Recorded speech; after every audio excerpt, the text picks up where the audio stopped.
The floor's definitely gone. Yeah. Until they get this. Was it just up on blocks, or how deep was that? It's like wood floor that was up slow. Yes, it is. And when they redid the plumbing and the electrical and all that. Don't turn the water on the back pockets. What area on it? Shooting for things. Can you turn the sound from in here? Green lights usually on. Oh, yeah. Sometimes I can't see. It's a really Friday, Saturday, and Sunday, so. Yeah. You'll nail that. You found that out. It's really high because you haven't died. Some people do anything to go. I know, right? Where you get that screw Yeah. That's extreme. The lawyer told me to default on the city and I didn't pursue it past that. That's not city. Folks, we're waiting on 2 more council members so that we have a quorum. Any word on it? Yeah, did I hear correctly? That there were 3 Nobody said that. families that I noticed you were asked in that question. My mom. Well, if you fade it, it still shows a curious shape. Mhm. I think it's Well, a one. lot. Yeah. I think it literally just happened. Two grandchildren, Well, yeah, so it's 3 families. Thank you very much. But that's all. Yeah. but it's not a transfer. Type Yeah. of transfer. Zoning, does that have to go through county?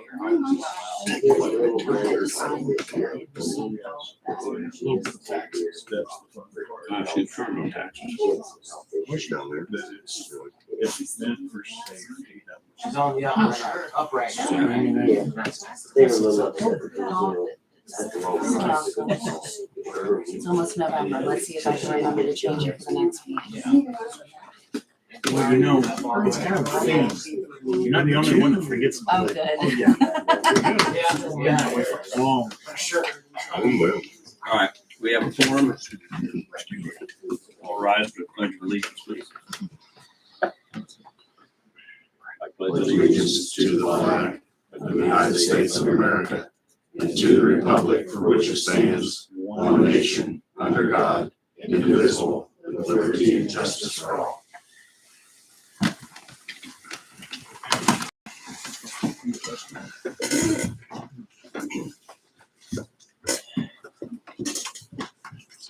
All right, roll call. Michelle, Annie, Brett. There. Justin. Here. Pam. Present. You going to adopt the agenda? Got some changes on it. I talked to Annie and she said if she wasn't gonna make it, to take off the CDBG and LMI surveys. Yep. And put it on the next meeting. We'll give her a few minutes to be here. You said she's not gonna come. Is She- that confirmed? She messaged me earlier and said she would not. She's not. Okay.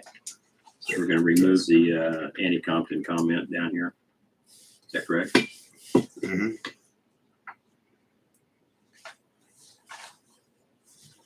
And I want to add under new city business after gas transmission relocation, MVHS prom donation.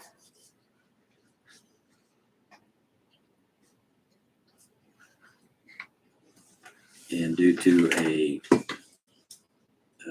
time restraint, I'd like to move up the water and gas rate information just prior to the department reports.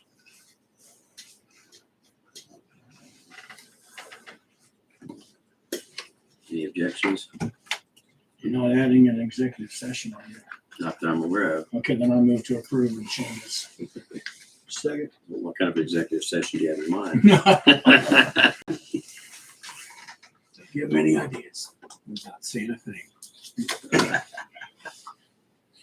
Okay, do we have a second? Okay. Say a motion to approve the agenda as adjusted by Brett, or I'm sorry, by Tim, and seconded by Justin. Any further discussion? Those in favor? Okay.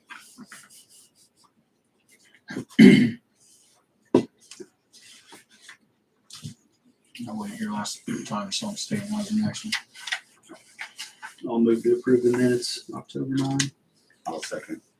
We have a motion to approve the minutes of October 9th by Justin, seconded by Brett.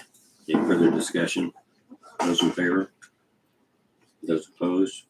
Those abstain? Move to approve appropriation ordinance 1512. I second. Changes there. Definition. Okay, we have a motion to approve the appropriation ordinance 1512 by Tim, seconded by Brett. Any further discussion? It's a roll call vote. Brett, Yes. Justin, Yes. and Tim. Yes.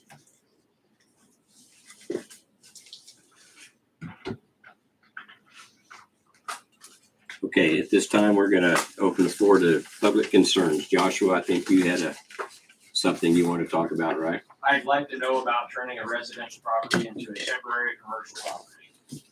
Okay, that, I think that's gonna have to be a zoning issue, and you'd have to get that zoned through the county. Okay? So go to Alma for that? Yes. Okay? Thank you. Anything else? Right. What's your plan for that building, can I ask? I'd like to start a car lot. I'm doing it cash funded, start out slow. I didn't plan on having more than 2 or 3 automobiles in the driveway. It looked something like it was a residence, you know? Yeah, And then once I got enough money saved up, I'd like to buy a bigger business downtown. Yeah. Here in Eskridge. you know, the condition of the house has been an It is eyesore. very poor. Yeah, Yes, I may not use the house. I may deconstruct that and put up a different building. you've got the blessing of this council if you get rid of that building, that's for sure. Thanks, sir. I plan to improve. Now you need to talk to the county, okay? Yes, sir. Thank you. All right, anybody else? All right. Next thing up will be Chris Klein and Mike Bone with the water information. Hello, everyone. My name is Chris Klein with the Kansas Rural Water Association. Mike asked me to come down and help out with a basic rate study for the water rates. Kansas Rural Water partners with Carl Brown with Getting Great Rates. We've been doing business with Carl for many, many years. He's helped develop a tool to allow circuit riders like myself and technical assistants with care to be able to go out and help small towns and communities try to figure out their rates and get a starting point going and see kind of where we're at, if we're lopsided or behind or ahead or okay. So in your packet there, you should have a couple pieces of paper. One of them says City of Eskridge on it, and the other one's a couple colored sheets. So the rate study that we do is pretty simple. No bells, no whistles, just kind of take the straight numbers from the finances and the expenses. And a lot of that stuff gets broke out into 2 categories, which is kind of your fixed and your variable costs. The fixed costs are more associated with your base fee or your minimum fee, which includes no water. And I think in your current rate structure, you guys include 1,000 gallons in your minimum, which we're trying to get cities and rural water districts kind of get away from that, because those numbers, like I said, are more associated with your fixed costs, like your insurance and other line items that you have to pay for whether you make a drop of water or not. So your minimum has to reflect those numbers or needs to reflect those numbers in order to fund those costs. Your variable costs, kind of like electricity, at the water plant and things like that, repairs in town, the things that kind of go up and down with the seasons, those all are part of your variable and was built into your rate per 1,000. So your cost per 1,000 gallons. So that's, as you see, you can go through the spreadsheet there. The first one you have on there should be, I think, orange on the top. It says water plant only. It's the last one. That's what we did about. Oh, that's fine. That's fine. I'll just kind of start there. So if you can find the one that's orange titled up there, it says water plant. So basically the city sells more water to outside entities than they actually consume themselves in town.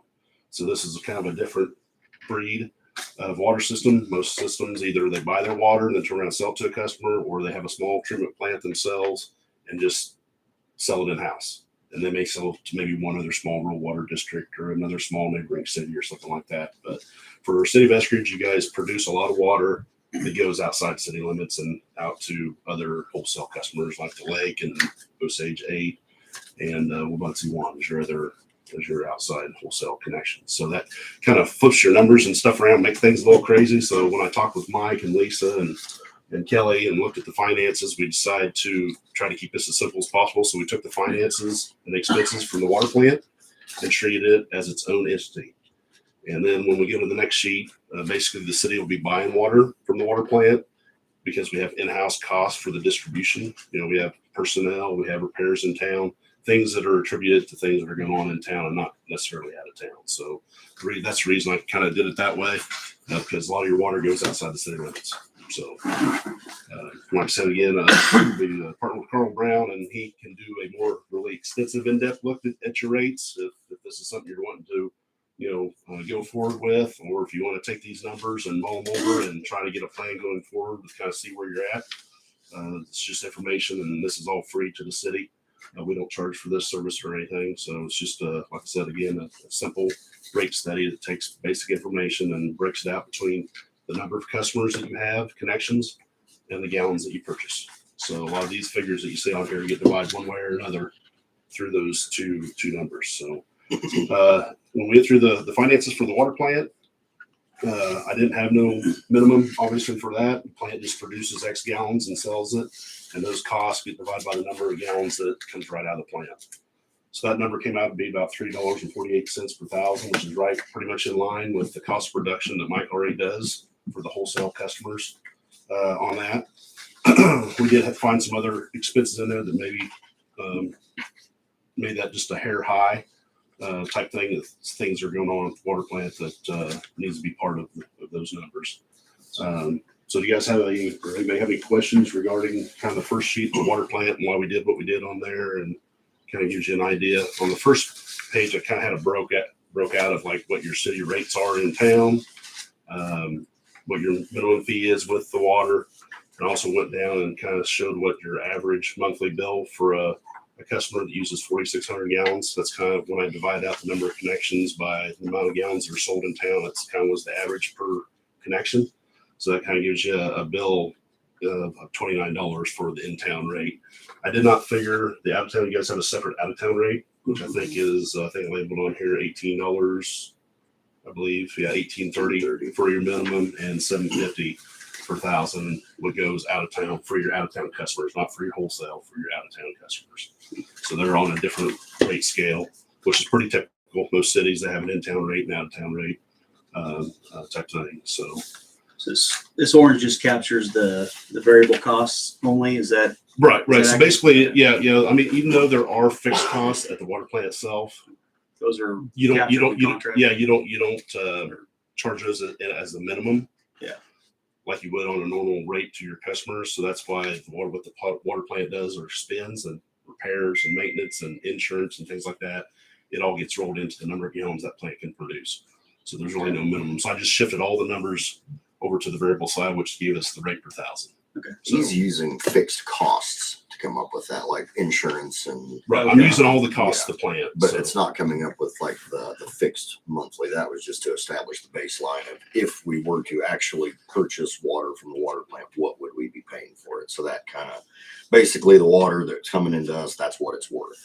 And that was where he based off the next things. We're not actually going to have to cut a check to the water plant. It's just Right. It's just what does our water actually cost us? Yeah. So on the next sheet, it says city only on it. So it'd be the blue titled one page. So basically what I did for the city only, I took the cost of just the distribution in the town. So any repairs that were in town, any insurance or whatever is associated with water here in town, operator costs, administrative costs. You have the software to bill the customers and all sorts of other different line items. So a lot of those things get broke out back into those fixed and the variable costs. That way you can come up with a minimum base fee, which like covers insurance and things like that. Your variable, which you have no electrical costs, that's a variable. The water all flows downhill right to the city, from the water treatment plant, for the most part from the water towers up there. So anything really to do with the water tower and the water plant, no one gets water without the plant and the towers being in play. So we kind of left that all kind of its own baby out there, and everything that comes in town, we treated that as the purchase gallons. So I took that $3.48 number and multiplied it by the number of gallons that the city purchases. And you'll see down here, there's like a box that says purchased water and the $52,000. So that's where that number came from. So I took the amount of gallons that typically city buys, and these are just the customers, not what's actually coming into town. Water loss is kind of calculated throughout the whole process. So Mike does a real good job of keeping the water loss down. I actually escalated it just a little bit because you always want to prepare for the worst. You may have a year where you have some leaks. So when it comes to buying water and selling water, I try to err on caution. So you don't sell very much and you don't, produce as much. And so you don't want to make things look warm and fuzzy all the time type thing. So we try to account for some error in there as well. So when we go through kind of all the line items, you'll see that the minimum came out to the 522 or 1522, sorry, and the $7 per thousand. So that 1522 has no water associated whatsoever. So like I said, that's what we're trying to get cities to separate out a little bit. If they take one step at all, I would just change the minimum to not have any water included with it. Which, if you left your rates the same as where they're at, that's only be like a $5 per customer increase. But you're not going to gain really any revenue for future expenses, repairs, things that may be going on. I'm not for sure how long the city's had this rate. Quite a while. This particular, what they have now, Right. 2001 was the last time. Was the last time they made an increase or change. So yeah. So this sheet here kind of shows you just the cost to serve. So we just take the cost of what the city's taking to run the system, divide out by the connections and the gallons that they buy. So we're not adding in any extra money for reserve funds or a loan payment, which obviously you guys don't have a loan on this side, but you do on the water plant side still. So that was all calculated as part of the water plant. So I wanted to kind of leave that alone. So because that really doesn't affect what's going on in town, even though everyone's paying for it, right? We're all paying for any kind of improvements, whether it's at the water plant or in here, but type thing. So do you guys have any questions on how that's all kind of formulated and kind of where we're at on that? The only question I would have is if we go with these figures as they are, that just basically covers us for 1 year. Well, it basically just covers what you're already doing today, meaning expenses. So your expenses that you're already incurring as of 2022, I mean, we've had some increases in 2023. We didn't use a lot of the 2023 numbers other than just maybe averages of going forward. So this would just get you up to date as of today. And that's Meaning, our blue model here. yeah, It's that's just basically to pay the bills. yeah, basically to cover the bills that you already have. That's kind of where we need to be. So there's a little difference between what you were doing, the old rate, where this one's taking you to kind of fund what you're already doing. So I don't know what your water fund looks like, if it's running in the black or the green or whatever every year, or if we're running real tight on funds, then Mike can't take money and make improvements anywhere in town or fix a $3,000 fire hydrant. Well, I guess they're probably $6,000 now, right? So cost of everything, parts and labor and everything included, has drastically went up over the last 3 years, which everyone knows. The cost have really went up. So then we have to adapt with our water rates to be able to fund the department so we can continue producing safe, drinking water and everything like that. So one thing good for the city is they do sell quite a bit of water outside the city limits, to those other entities, which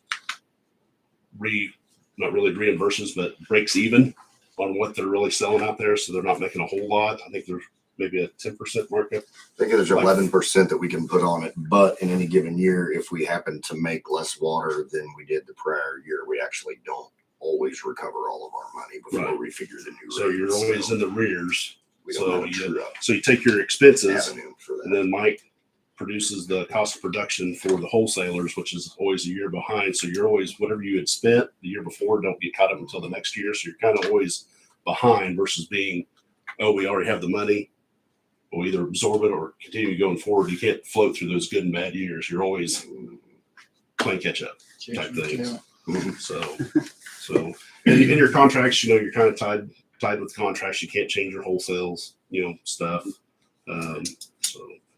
But as far as inside the city, and I think your rates, if you look on the first sheet, that your out of town rates are pretty close to what the in town rates ought to be. Kind of, sort of, give or take. So Taking off that 1,000. right, I think taking off the 1,000 would be a step in the right direction. That might be step one, and then America had maybe suggested doing this in kind of a tier, so everybody's not getting all hit at once. But like I said, we're already as of today, the expenses are already showing you're behind. And it is in our reserves. We've had to get into our reserves for about the last 3 years now, just with, things at the water plant. Everything's so expensive. High service pump, backwash pump, motors, that type of thing. Right. And stuff that was put in 20 years ago, 21 years ago, 22 years ago. End of its service life. So there's a lot more major maintenance out there. A lot of that goes right back onto your cost production rate, right, Mike? On It those- will, yes. Yeah, well, so that you got to pay for it now, and then you try to recoup your money. Next year, hopefully, you sell twice the amount of water, which you won't. Type You thing can't to make pay that for much, that. You can't make on that. So that's why we try to keep the fixed and variable somewhat separate. That way, when you do have like droughts and weather conditions that affect how much water people are consuming, if we get into a real rainy season, no one's gonna be watering gardens, no one's gonna be watering their lawns or filling up pools and things like that with it's raining all the time and cool. So your production goes down, but your costs are still up here. So that's why we try not to put so much money on the rate, the cost per thousand, and keep it balanced between the minimum, which pays the bills, and the variable, which covers all those ups and downs. So the next sheet has green title. I just added what it would look like if we were just to add 10% just to what we're doing today, just to generate a little bit of revenue. There's a little highlighted down in the red and yellow, $14,000 just to generate a little bit of revenue. That's what you'll see in the rate increase. So $1.50 on the minimum and 70 cents on the rate just to generate $14,000. So the rate has to go up pretty good just to generate a little bit of money, believe it or not. So just customer base, you only have about 251 connections, I believe. So if you could do something to encourage empty lots being built on and homes to be refurbished and not vacant anymore, that can help out with the more water that you use, the better. We got $251 in the whole town of Eskridge, or 251 customers in the whole town of Eskridge. or Connections. Connections, not people, just connections. Water meters that get built on. Oh, okay. Yep, connections that get built on. Yep. Sorry. So, does anybody have any questions or? It's pretty clear. Yeah, the blue model, basically, the way our bills look, that's pretty much what it would take for us to start breaking even again on the city side. The green model adds 10% to hopefully start boosting that reserve again. And we're looking at a major water infrastructure rebuild in the next 5 years too, are we I would not? hope so. We have to figure that out and get on So engineering. I've got people I've got folks looking at grants that might help us out on that. Hopefully. You're gonna have something in the hole for that too, then, right? It looks like this is a little bit behind. Is that math correct? The blue model 1522 monthly minimum, and then down here for the proposal it's 15, and then the 3220. So The city only, if you compare the blue and the yellow, this is the yellow. The green has some additional reserve funds built into it. So the cost goes up, obviously, because we're adding more money to the formula. yeah. So, but as far as, which one were you looking at? Well, I guess I'm looking at the first sheet here, Oh, the cover yeah. sheet where it says proposed rate model average bill and $15. So that minimum would be a little bit less than blue model. So that Yeah, I didn't calculate. I know it's Yeah, rounding, it's not I that didn't. big. I just used the number from city only numbers for what the proposed rate model. That would just give you an idea of what bills could possibly go up if you will. okay, so it's not necessarily the recommendation. No. Okay. That's just taking the numbers off the blue sheet and kind of putting it with the average customer, what they use. So you can kind of see, well, this is what the bill might increase if you chose to go that way, type thing. So I like to kind of compare, because sometimes those come out pretty close, and sometimes they're pretty far apart. Like this one's, what is that? About $15 or so. $18 difference just on the bill. Yeah. Okay.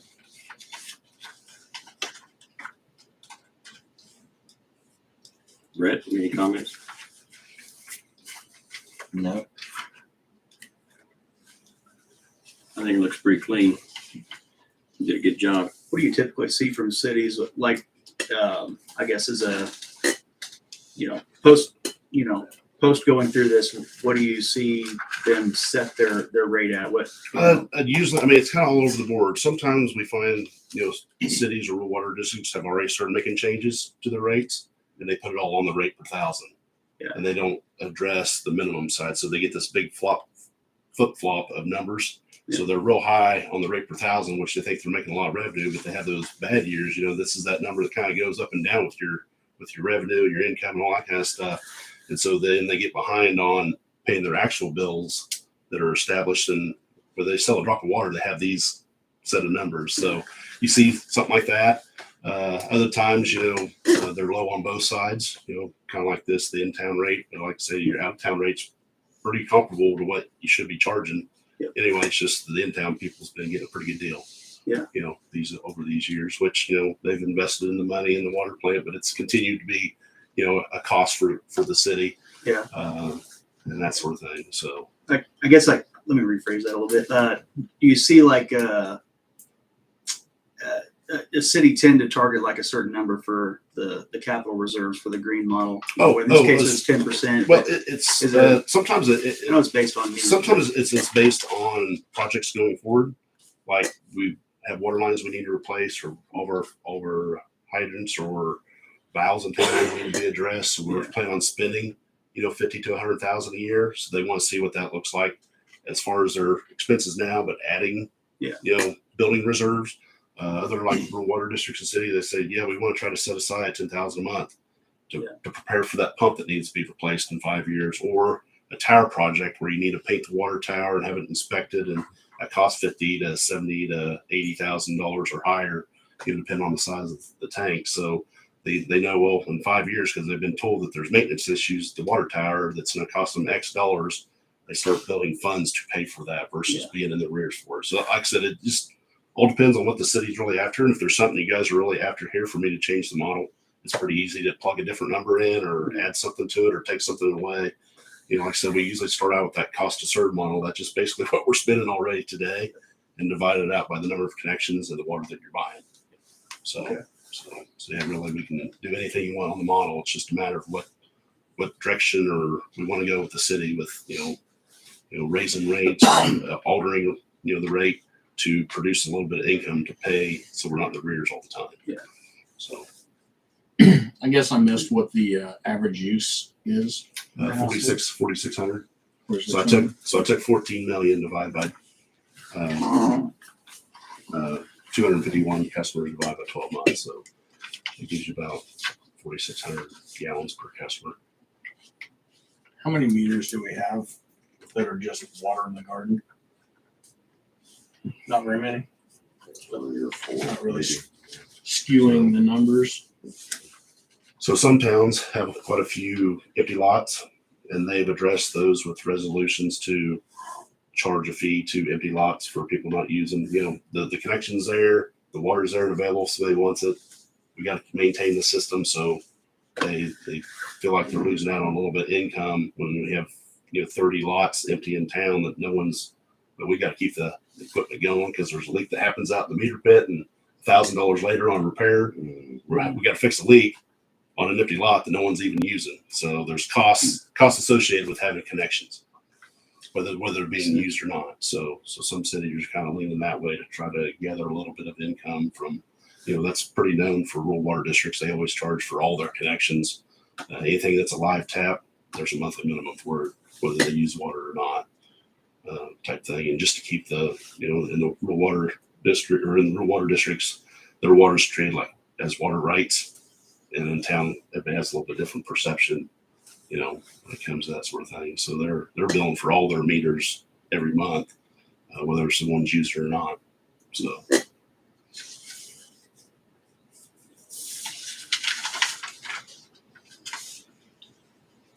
Does anybody have any further questions? So just my further questioning would be like to Mike and kind of where do we need to aim, but in ourselves, but yeah. I think we need to put the majority of the increase in the water rates on Richard. What do you think of that? I don't think you can because of a contract. Oh, Nice try. You just Nice try. Yeah, and it's, I mean, something to think about would be kind of way back when what we started to do with the wastewater. Of course, we were planning ahead then for a project that's pushing 10 years later now, and we're hopefully finally getting close to getting an actual bids on it. But we had to get our rate up to where we could actually even borrow money. Right.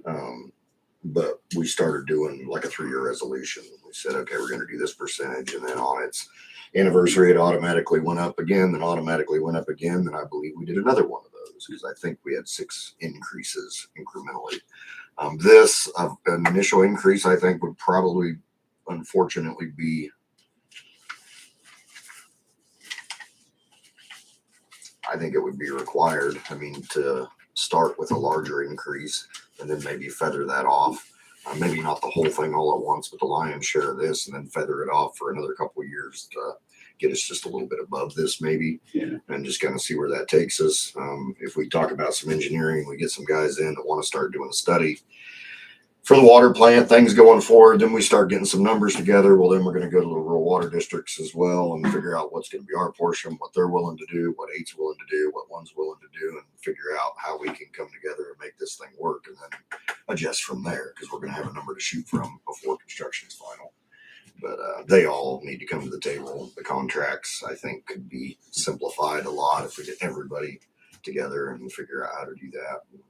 Whether we're going to use the state rate or, you know, a cost of production method like we have been or what. But there's a lot of work to do in that. But sooner than later, things keep breaking and things are freaking expensive now. We just did 2 motors, high service motor and the backwash pump motor, which finally came in to complement the backwash pump that we replaced about 7-8 months ago. That was the original 1983 backwash pump that was put in the Clearwell out there when the plant was first built. So we haven't got the bill for that yet. I don't think from Alexander. The original plant came online, I believe, around 1983. Just provided water to Eskridge. That's when they did away with the wells. And then Wabaunsee 1 came on shortly after, somewhere in the early 90s, late 80s, maybe. I'd have to go back and look. Yeah, it was early 90s, yeah. 1983 was not legally old. I was alive. That's when the city started treating surface water to the tune. I don't know. You go back through some of Rex's old files and stuff. I mean, we were making, I don't know, 8,000-10,000 gallons a day sometimes, I think, which would be a pretty cush job. But yeah, I don't know. If you want the rest of the people to kind of chime in on this, or maybe drop a resolution and then talk about it one more time. The rates are in the ordinance though, right? I believe they are. Yeah. The resolution, I think, and I say that, I thought it was done by resolution, was for the increase, the incremental increase automatically on the anniversary. I was saying we probably ought to make it an ordinance and change that. Currently it is. This is an ordinance. Yeah, I mean, you could do it all as a package deal, but yeah, it changes it and puts in the tags escalator on for, that. yeah. And that could be a matter of just a small percentage, you know, until we actually start getting some hard numbers on what we're going to do. I mean, if we're going to actually, hopefully someday start doing the preventive maintenance, you know, ahead of time, and asset management, that type of thing, before it's like, well, that's broke. How quick can we get one type of deal? And then we'd have more numbers to actually plug into a formula like this, which is That's something we'll have, and we can continue to alter this going forward. You know, if there is line items that need to be addressed, you know, maybe there's some places we can save some money, you know, type things. So that's how we kind of line things out. But we're running kind of on bare bones what it takes just to run the system today. And that's just literally looking at income and expenses right now. If you just look at it year to year, we're spending more. I mean, we're into our reserves just mainly. I mean, and granted, it is the plant mostly. I mean, there's a few things here in town every now and then, but knock on wood, we don't have a whole lot of problems, or we haven't in the last 10 years with our distribution system in town. But either way, you know, the plant number, that stuff's going to keep going on this. And I'd say we maintain something similar to this, which is similar to what we do for the water districts, and always base it, okay, you know, I mean, if the plant cost per 1,000 went up, you know, a quarter, you know, we should figure that in. Okay, well, that's going to drop everything down for us because the water's costing us a quarter more, and kind of look at it like we were if we were just buying water from another entity. So yeah, the more water you can sell, the better it is for everyone. But obviously, and that's what a lot of small towns struggle with is the number of connections to 251. You know, other towns only have like 80 or 120. And they have some of the same expenses you have here in town, and they're trying to absorb those. And their minimums are $30, and rate per thousands, 10 type thing. So you guys aren't in too bad a shape. This is low in comparison to other towns that are smaller type thing. They're having to burden the load because they just can't get the customer base. So the more customers you have, it levels out your expenses and keeps everything going good. But when you don't have the customer base increasing along with your expenses, everyone else is paying, just to keep things going. So. And you go back to, you look, it's like you don't want to raise rates. You don't want to do that to your customers. But in that mindset, well, I'd hate to do that to my neighbor or, these people on a fixed income. But you also have the obligation to make sure that utility is still there in the future. I mean, you got to look at it like that. To keep it safe and it has to be reliable. When you have a few years where you're cutting into reserves every year, then that's not sustainable.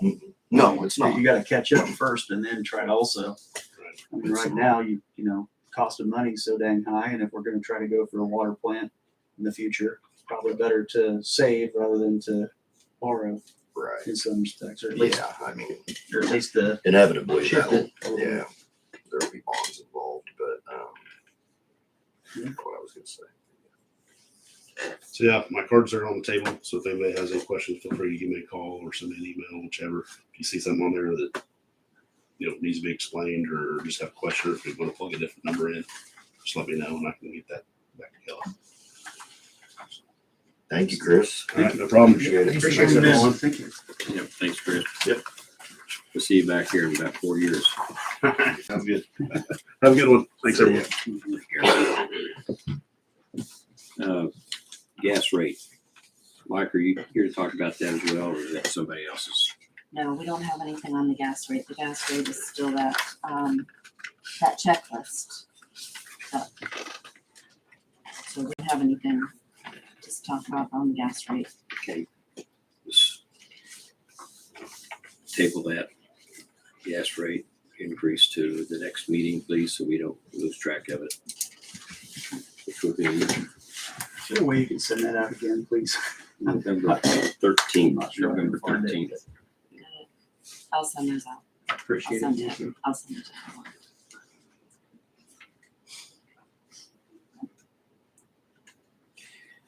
everyone.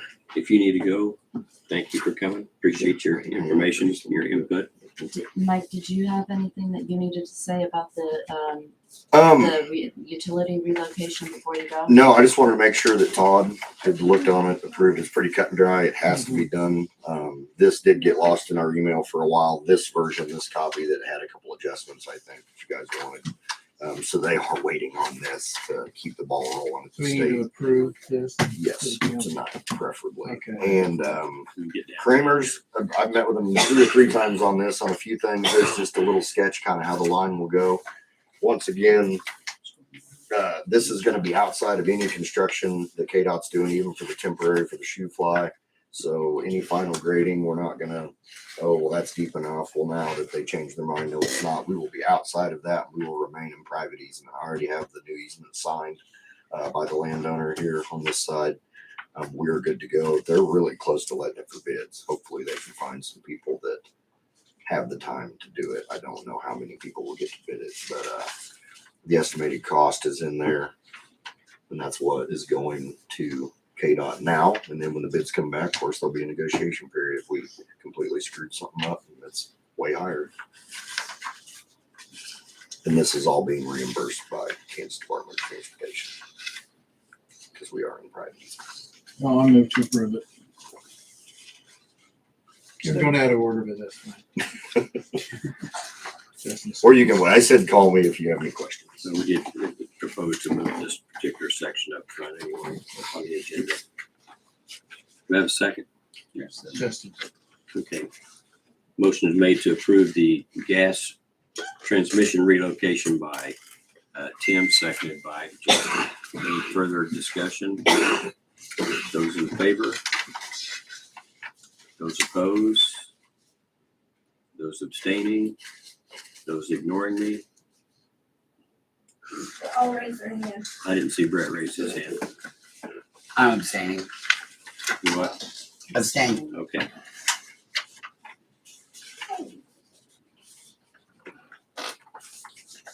All right. Clayton.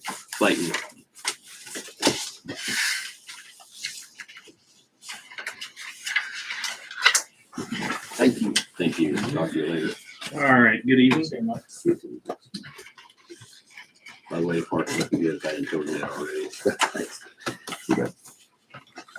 So I've got three that I'll talk to very quickly. I'm gonna pass, I'll just pass these out and you guys can look through them. So this is Joel Bryan, 106 Mulberry. There's four sets of pictures in there. February of 23, June of 23, and then two sets from October of this year. So the significant, in my view, significant progress, and that the bottom line is you guys can, I think the pictures speak for themselves, and you guys can make up your mind where you want to go there. I'll give you a few minutes to keep looking.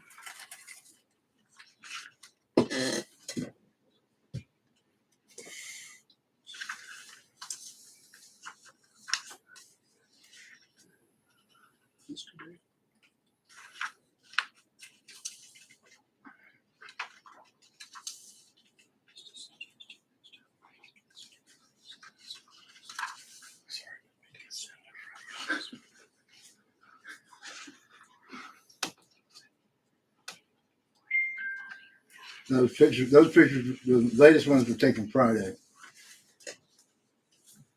These were taken today. I went up there and talked to Joel Saturday, was it? Yeah. I was up there. Has anybody else been up there to firsthand take a look? No. Brett, you usually get around. Have you been up there? I have. Justin? These are old pictures. Couple of weeks. Yeah. Maybe been a couple of weeks. Yeah, week and a half, something there around There there. we go. Pass that one down, Tim, if you're done with it. Those are the old ones that Okay. Made progress. I'm sure we've all seen those. This is June. I don't remember seeing. Is there more from here to here, or I don't know? Well, these were taken today Yeah. before I came in to the meeting. Okay.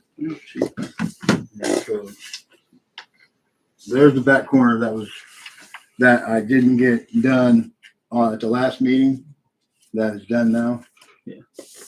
Okay. And that was the last thing on the list that me and Clay and the mayor had talked about when they came over and visited me, was that corner. And I got that done, taken care of like I said I would, and kind of tried to pick up the rest of the place. And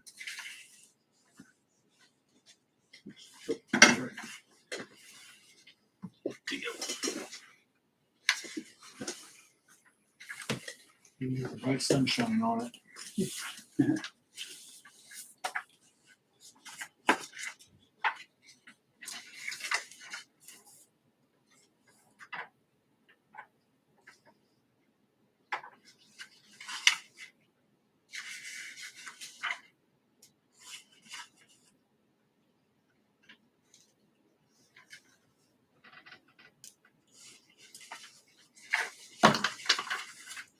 Joel, what's your plan moving forward? basically, I'd like to be done with this, and then I'll just keep it up. I mean, keep the yard clean, my yard clean, basically, because I don't want it to get the way it was. That's for sure. Too much work involved cleaning it up, isn't it? Yeah, a lot easier to keep it clean than to get that messy again.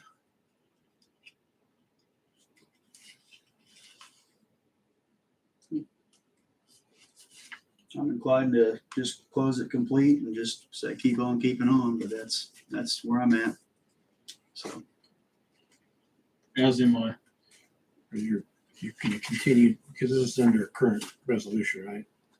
Yeah, so just move to drop the, Well, just, you deem Deemed available. or deem it resolved by the abatement. homeowner. I would like to add that I still think there's a bunch of stuff there that can still, as you continue in progress. I want to be clear, I don't think that you're done. Oh, but no, I think we're done hounding you. But yeah, I don't think I'm done either. I mean, there are some other areas that need improvement. I will agree with you on that. I think you understand what we're wanting, so. but yeah. Is that a motion? Yeah, I'll move to consider it, Abated. resolved or abated by the homeowner. I'll second. Okay, we have a motion to abate the issue at 106 South Mulberry's blighted property by Justin, seconded by Tim. Any further discussion? Those in favor? Those opposed? I'm abstaining. Thank Can't you. vote against. All right. Okay, Joel, thank you very much for your cooperation and everything you've done to get it looking to where it is today. All right, thank you. We'll miss you on Monday. Do I need to send a letter that Verifies that, Tim? verifies Yes, that? I would, yes, I'd do that, so he has a record of it as well.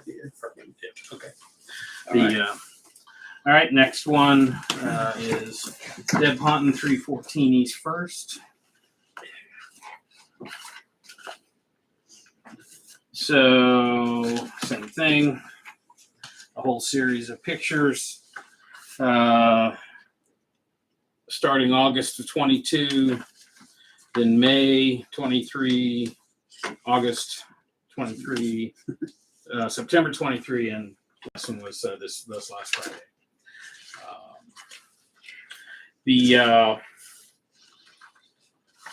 I think she's addressed some of your concerns. I think there's probably some more work there. So, but again, that's She's nodding in agreement. Have you guys been having conversations? I'm sorry. She's nodding in agreement with your statement. Have you guys been having conversations? We have talked when I've been there, but nothing, not anything specific on what was going to go tonight. I just know there's still a lot to do. I'm gonna be quite honest with you. I've been by several times. My intent was to talk with you as well, but you've got to be aware of dog signs everywhere. And I don't know if you use the front door, the back door, or what answering system you might have. So can you fill me in on that? Front door, And do you still have dogs on property? they're in the backyard. Right now, they're on cables Okay, till I redo my fence. okay, Because I have one that jumps 10 foot high. okay. Well, I'll next time I'm out, then I'll come knock on the front door. So I can let you know I was there and talk to you as well. Address any concerns you might have at that time. Right.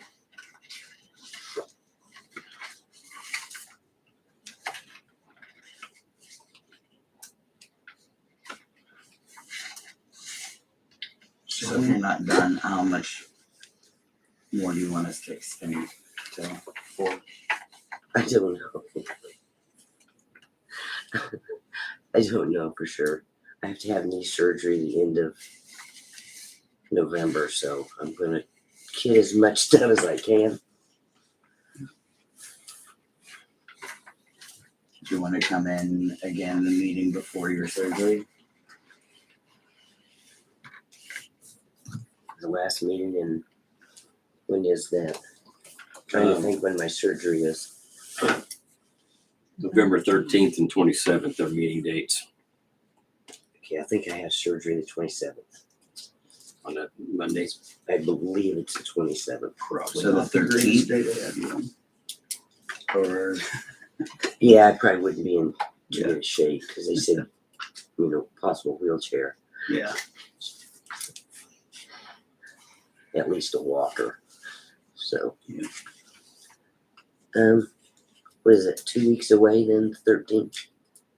So One's actually 3. 3. Yeah. It's 3. Yeah, we got a 5th Monday this month. Yeah, let's shoot for them.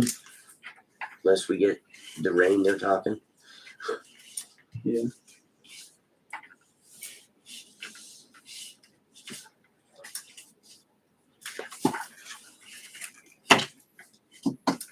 I still haven't, the couple that said they were gonna come pick up all that wood that we finally got chunked up. Still hadn't showed up. And it's been 8 months since she said she was gonna come pick it up. We need a motion to table. So, Okay, I'll move the table it till November 13th. Second. Motion to table 314 East First Street's blighted property discussion to November 13th by Tim, seconded by Justin. Any further discussion? Those in favor? Okay, we'll see you November 13th. all right, Thank you. thanks. Last one, I just wanted to mention, the vacant lot, Second and Locust. So previously, I had sent a letter, didn't get any response on that. Last week I did get, Anna Gatewood and Dave Mers on the phone. So I spoke with them directly, and they're both shown on the Wabaunsee County records, shows as she is the owner in care of him. So just to make sure, I spoke to both of them and asked if they had given any permission for anybody to camp on the property. They both emphatically said no. So then I spoke with the Wabaunsee County Sheriff's Office. They made contact on Sunday, yesterday, and told them that they needed to be out of there by Wednesday, this coming Wednesday. So that's where we're at with that. Was that a favorable response, do you know, from the Sheriff's Department? Yeah, no, they're very much, they want to help in that case. So, yeah. I mean, the squatters, are they? Oh, they indicated that, yes, they'd be now, whether that happens comes to happen. Or they relocate across the street That's from the lot where Joel lives. That would, well, yeah, Across the who street knows? from him, yeah. Or the other one. Yeah, or even another direction. Yeah. So we'll see where it goes there. Okay, thank you for looking into that. One other thing, during that conversation with Wabaunsee County, they mentioned that, and it sounds like this may be maybe a change from maybe in the past, that they indicated that they would be willing to entertain he mentioned both a 5-hour and a 10-hour, for lack of a better word, a contract. So, the city of Eskridge pays for 5 hours of time, per week or whatever the case is. He indicated that the sheriff would be, he thinks, favorable to doing that. And he asked if I would bring it up. So bring that up for. Did they mention the cost of the city of Eskridge? He did not. I thought that was better coming from you guys. Okay, I can certainly look into the cost if the council's interested in that. Go for it. Yeah, I wouldn't mind knowing what their price is. Yeah. That's Okay. but the only thing it's always been my concern is, I mean, they were in town earlier today. That's great, but if we're paying for 5 or 10 hours or whatever X amount of protection, then I want those to be additional hours and not those same hours that they would have already spent. Right. But that's Yeah. I don't know how you Share your even judge skepticism. that, but yeah. Right. But just so we're not just cutting them a check and subsidizing them. Kind of like we do Todd. Oh, wait a minute. Exactly like that. He's here. He's in the room. He's in the room. Good comment. Okay. Clay, thank you very much. Yep. Thanks. All right. Okay, next up, Mrs. Frederickson, or Miss or Mrs. Mrs. Frederickson. Yeah. And, okay, 9 Rocky Ledge Drive. Looks like you're applying for a, Anything. You have my application. Yeah, they have them. Yeah, They have the okay. full I'm packet. just here to basically see if you have any questions. The current dock of 20 by 24 is in pretty rough shape. My only question Yes. is, the new dock, is it going to exceed 20 by 24? It is not. That's all I need to do. Okay. Any other? There's concrete steps on the shoreline there that's falling into the lake. Are you gonna be removing those? We're going to put some, we're gonna pour concrete, stick some rebar down into what's existing. And pour about a foot on top of it because the gangway is gonna attach to that and go to the dock. And the dock guy didn't think that with the cracks in it there, that he was worried that it would. Well- And if you know any good concrete guys. We don't allow concrete on the shoreline Okay, or asphalt. even if it's already there. Correct. We'll have to figure something else out then. But we do allow limestone, we do allow Okay. a gravel pathway, we allow mulch, we allow wood, Well, it's decking. it's not the steps, it's like a, It's a boat anchor. yeah. I'll be quite honest, our concern is a lot of people, as you are, buying these problems, seeing the state that they're in and just pushing the old concrete in and No. putting new on top of there. So we're trying to alleviate that from Sure. possibly happening in the future. We're So not if you gonna can push it in. remove, you can remove that out of there and then put in what would look like natural limestone or Okay. something of that nature. That's the direction that we've been trying. What we're trying to do is bring up what's already there, I understand. up level, and he was afraid that if we didn't anchor it, it would shear, you know, I it would understand. stick off, so we have to anchor like limestone blocks or something, I guess. It's not I don't know stable about- enough to anchor something into right now, and that's the problem, which would attach the dock to the shore. I can't even imagine how we do that. That's not my Right. bailiwick.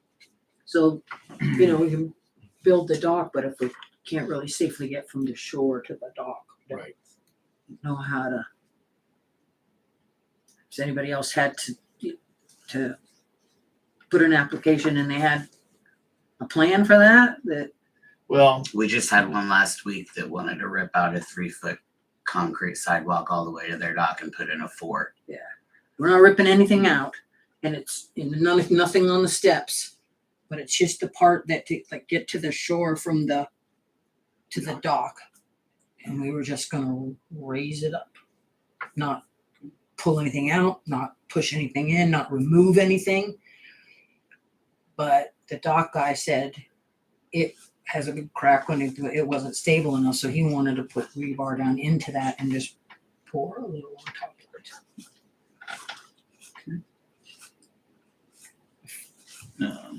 You also indicated that you want to install a hydro hoist. Yeah, Would that be on the outside of the 20 by 24 structure? No, or it's gonna be a U. It's it's on the split. inside? Okay. Yeah, and it'll be on the inside. Sure. You know, there's a dock almost identical to it on the first cove next to us, made by the same maker right across the cove, and it's like the identical dock. And then it's got 2 cables that hold it into the concrete. Modeled it off of that. Is the height of the roof, is it under 12 foot? That's or 12 foot from the decking I of believe the. so. There should be. Did he not put the? I didn't- I'm sorry to I grab didn't see that there. No, you're fine. I didn't see that in the email either. But that would be the only other piece in the ordinance, I guess, where Okay, I did see But- that in the ordinance. we can just approve it on the contingency that it That it's stays below 12 below 12 feet. feet. We've done that. And then are you talking about the peak? Yeah, the peak to Okay. the Highest the point. deck. Gotcha. Got it. Yeah. So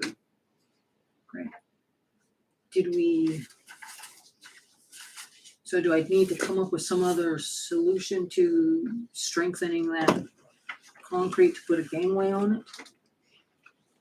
Again, it's not I don't think steps. you can I don't know, technically we can force you to remove it, but since it is not allowed, you can say that you can't alter it. I mean, it's kind of like a non-conforming use, that you can keep it as it is and in its current state, or you can tear it out, but you can't build on it or improve it or redo With it. concrete. Yeah, with concrete.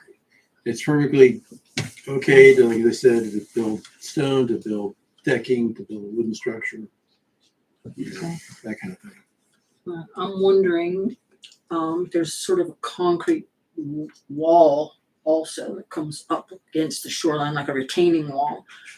And Which is a structure for you, correct? Is it not? what do you mean by that structure? Well, that concrete in cave there was with that property, right? Mhm. So then that would be then your house. Okay. Yeah. So she is paying for an added structure, correct? I would have to check. Structures on the shoreline Yeah, have a it's fee, and just that's what he's concrete retaining wall. clarifying. A retaining wall counts as a structure, Okay. which requires an annual fee, as well as if you had a patio, you know. Otherwise, that dirt's just gonna go right into I the lake. understand. Fire pit. Mm-hmm. Anyway, what I was wondering if maybe the dock guy could put 2 anchors in that wall and the gangway could be sort of above the existing concrete. Does that make, If they can do that, sure. you know? Yeah. Or, just kind of resting on it, A but bridge over troubled it waters. would, it would attach to something different instead of that landing there that's there. Yeah. Would I need to reapproach on that, or does that sound like that would be It's up to them. I think it's probably be wise if you're Look like gonna anchors? change. If you're gonna change the plans, then. Do you know if Robin went out there? I gave her both applications, but I have not spoke to her this week, so I don't know. I know she has them, but I don't know any more than that. And I know she went out there with the Deweeses when he sawed 3 feet off of it before we moved in. So I don't have anything from her. Was it too big? Is that why they cut? He 3 feet thought off? it was, and then it wasn't. So he nailed it back on, but now it's Cut it 3 times and it's still too short. The dock, I would say, was pretty sketchy in the beginning. Mhm. Sounds like If it. you're familiar with that area, you will know. I think I know the dock. not as bad as the one Not as bad as on the our one the next to vacant you. lot there, on our other lot, but So what's the will of the council here? Well, when do you plan on starting? Oh, it's February? yes. I would myself prefer to just approve one piece of paper. If you could come back and with your new plan, is that, how much of a hassle? Well, this one change the footprint. It would just be gangway would, instead of attaching to the concrete that's not sound, it would attach to the retaining wall. Like instead of attachments going vertical, it would be 2 attachments horizontal. That would be the only change to the plan. Sounds good to me. Improve it this way. Yeah, and that's, Just something more sound to anchor the gangway We too. still don't know if she's paying for extra structures when she has them or not. Well, I understand your concern, but that's irrelevant to this right now. As far as approving this, we can clarify that with the retaining wall. I mean, if there's a retaining wall there, then there's another structure there. Do you want me to That's- see if I that's- can You didn't have your look it up? officer. Decades. Yeah. Just- You See if I didn't can have your look at officer these. review it though, right?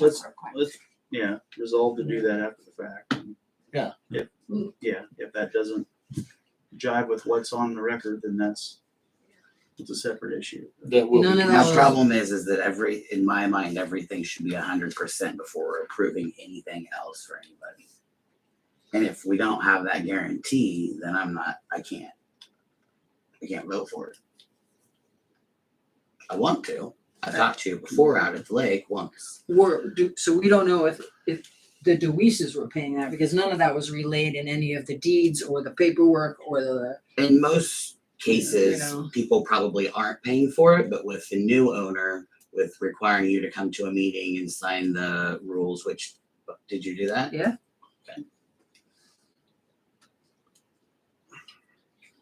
Did you have a Or comment? July. I do have a comment, and I can give you some help on that out of the simple mini docks. Your retaining wall, gentlemen, if you will, might not have enough depth Mm-hmm. to retain that dock, and it's gonna cause you undue problems. Mm-hmm. If you guys do allow natural stone, I would remove the concrete and put a very good sized stone there. Now, there's 2 different types of stones you can use, some that you can bore holes in, and they don't fragment, some Yellowstone fragments. Mm-hmm. Yeah, I would. I put in 3 docks with stone base. Mhm. And everything's copacetic, Jim. Thank you. She pays It sounds Yeah, like. right a lot now, of the work. existing That's concrete, for you. the existing As far as the concrete way is it's only going, yay, that's not- and it's all caved out Yeah. underneath. that's not- There's like nothing under it. Your dock's gonna go away in a minute. Right. Not And that's good. what he was saying, so he wanted to up or strengthen that Yeah. up. I'd go for a large stone if you guys agree stone, natural stone. I can verbally, I mean, I can agree Prefer. with that then. Yeah. Here and now. Do we do it And with there's plenty of limestone? stone in this county. You think? A little bit out there. I just put in a bunch of retaining walls at my house, so, Yes, ma'am. yeah. And just like that, Kelly figured out that she is paying for 2 structures.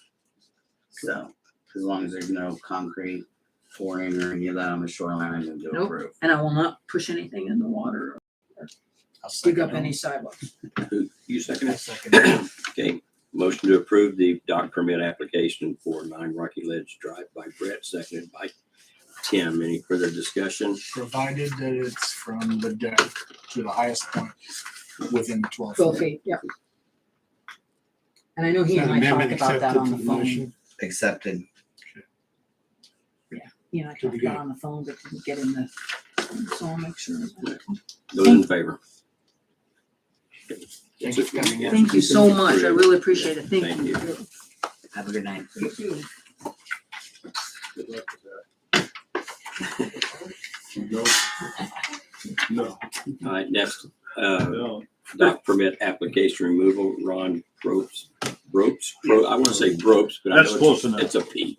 There's a lot of people. Thank you very much, and I'm very impressed with the way the council conducts business. I've been watching on the laptop. It's impressive. I like to see Council Grove do that, but anyway, I have a permit on the table to remove a dock from 337 to Lake Shore Drive. I'll get with the bait shop on that, but what we're doing here is removing it off the water. The plan is to move it over towards the boat ramp on the west side or the right side of the boat ramp and dismantle it into 4 pieces and haul it off. We have equipment lined up that can easily pick each leg up and load it on the trailer. That's what we're doing here. The question that I did ask Kelly, we discussed when I wrote the permit, this isn't new construction or refurb or anything. So does the $50 fee apply? If it does, that's fine. If it doesn't, that's even better. You said you were doing it on Friday, we're already open from 7 to 5. And you could do it 6 Yes. to 5. Yes, The- actually, it'd be about 8. Permit charge is usually for construction. I think this was done in abundance of caution, that he was suggesting that. There's not many of these that happen. Given Yeah. the fact that you're getting rid of an eyesore anyway, I understand that. I'm Tim, in favor of letting you keep your $50 Thank bill. you. Me as This well. has been quite an undertaking on my side. Trust me, I've built many dock. So that's, Well, I move to waive the fee and let them use the boat ramp, provided that I wouldn't imagine that you're gonna be congesting too many fishermen from getting in and out. absolutely not. We will be far enough to the right. The only thing is we will be using the boat dock to remove the pontoon boat. Then there's a couple eyesore pieces of dock laying on the roadside that will be removed as well. Motion stands. second. Okay. Motion to approve by Tim, seconded by Justin for the removal of the floating dock at 337 Lakeshore Drive. Any further discussion? Those in favor? It's approved, and if you paid the fee, so we'll get you I will return refunded. this money right now. Oh, now, that's fine. I was gonna say Friday, great, we got business. Whatever you want to do. We can hold on to it for a couple of months. Yeah, get some. It's in my, I kept it in my Make payments. drawer, Okay, and then hopefully that deal's all gone away for everybody. Thank you for coming in. Yes, Really sir. appreciate it. Nice meeting you, Ron. Appreciate that. Keep looking this area. Just work for docks.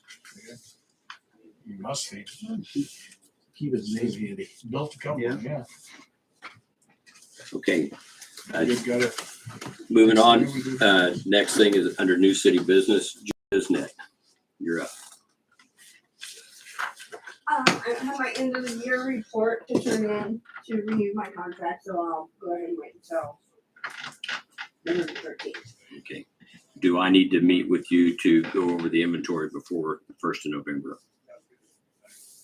Of what city property is still there, what's Okay. not still there, what's You needs guys got a repair? copy of that still? Who? You have a copy of that still? Me personally, no, I don't carry a The copy. city? The city should have Alright, we'll bring one out. Somewhere. 'Cause I don't know that. Do we have a You need a new, copy of it? of the inventory. I don't have to have it. not right now. We don't have to have it. Oh, I'll come in and get it. Do we have a new proposed contract for next year? We do not. We I have, just use the same one.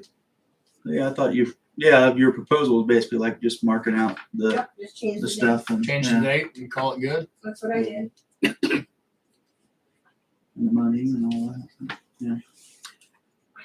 That's but if you want to approve a contract for 2024 tonight, I don't have a problem with that either, but, Kind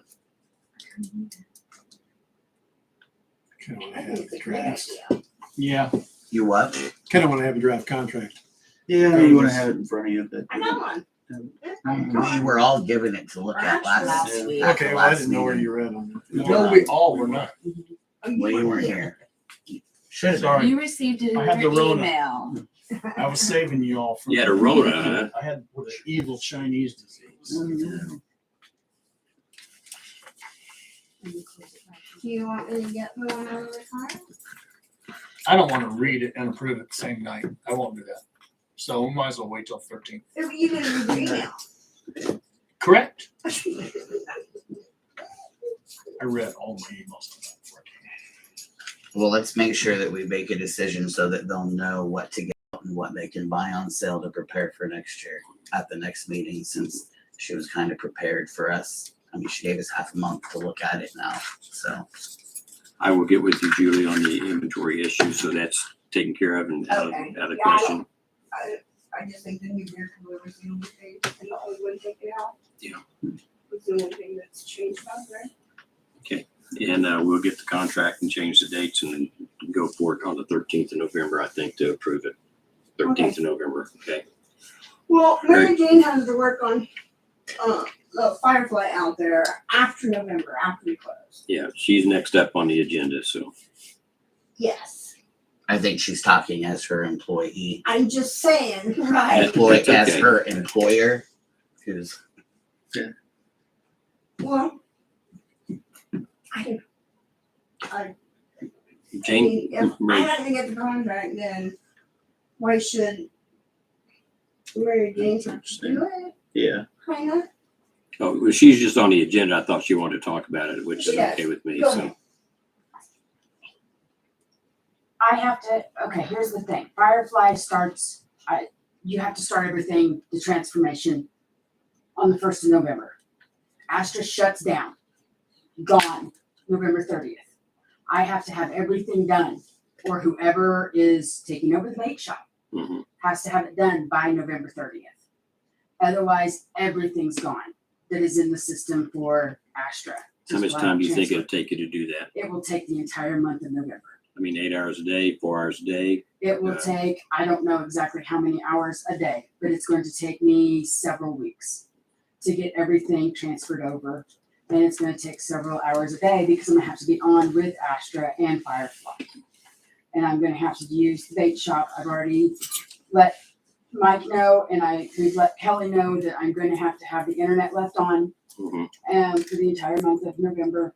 And I'm gonna have to have basically the water on so I can use the bathroom, so on and so forth. And I'm gonna be back and forth out of there so that I can use it. But Okay. I don't know, with her not getting the contract, I won't be paid. We're gonna pay you for your efforts in So November. it's kind of an up in the air and that's kind of where we are right now. And I don't know how you guys want to do this. But it has to begin and I can't start it until we close for the season, because as soon as we start it, we go live Right. on certain things, it changes. And so that means that we can't sell anything anymore through the Astra system. It will automatically go to Firefly system on certain things. Now, the camping permits and booking won't.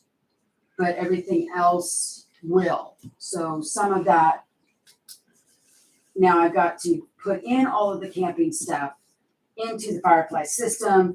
I will have to work on all of that, but the boat permits, the day permits, the fishing permits, everything that we sell POS system now, I can't start now because that automatically Wipes out the other. wipes out Sure, the other. Sure. So. Well, I don't expect anybody to work contractually or by the city for nothing. So I would hope that the council will approve a rate for you to do that during the month of November. Now the question becomes, what do you feel would be at minimum compensation for you? And that I don't know. I have not thought of that. I just it just kind of came up within the last couple of weeks. The other part of that is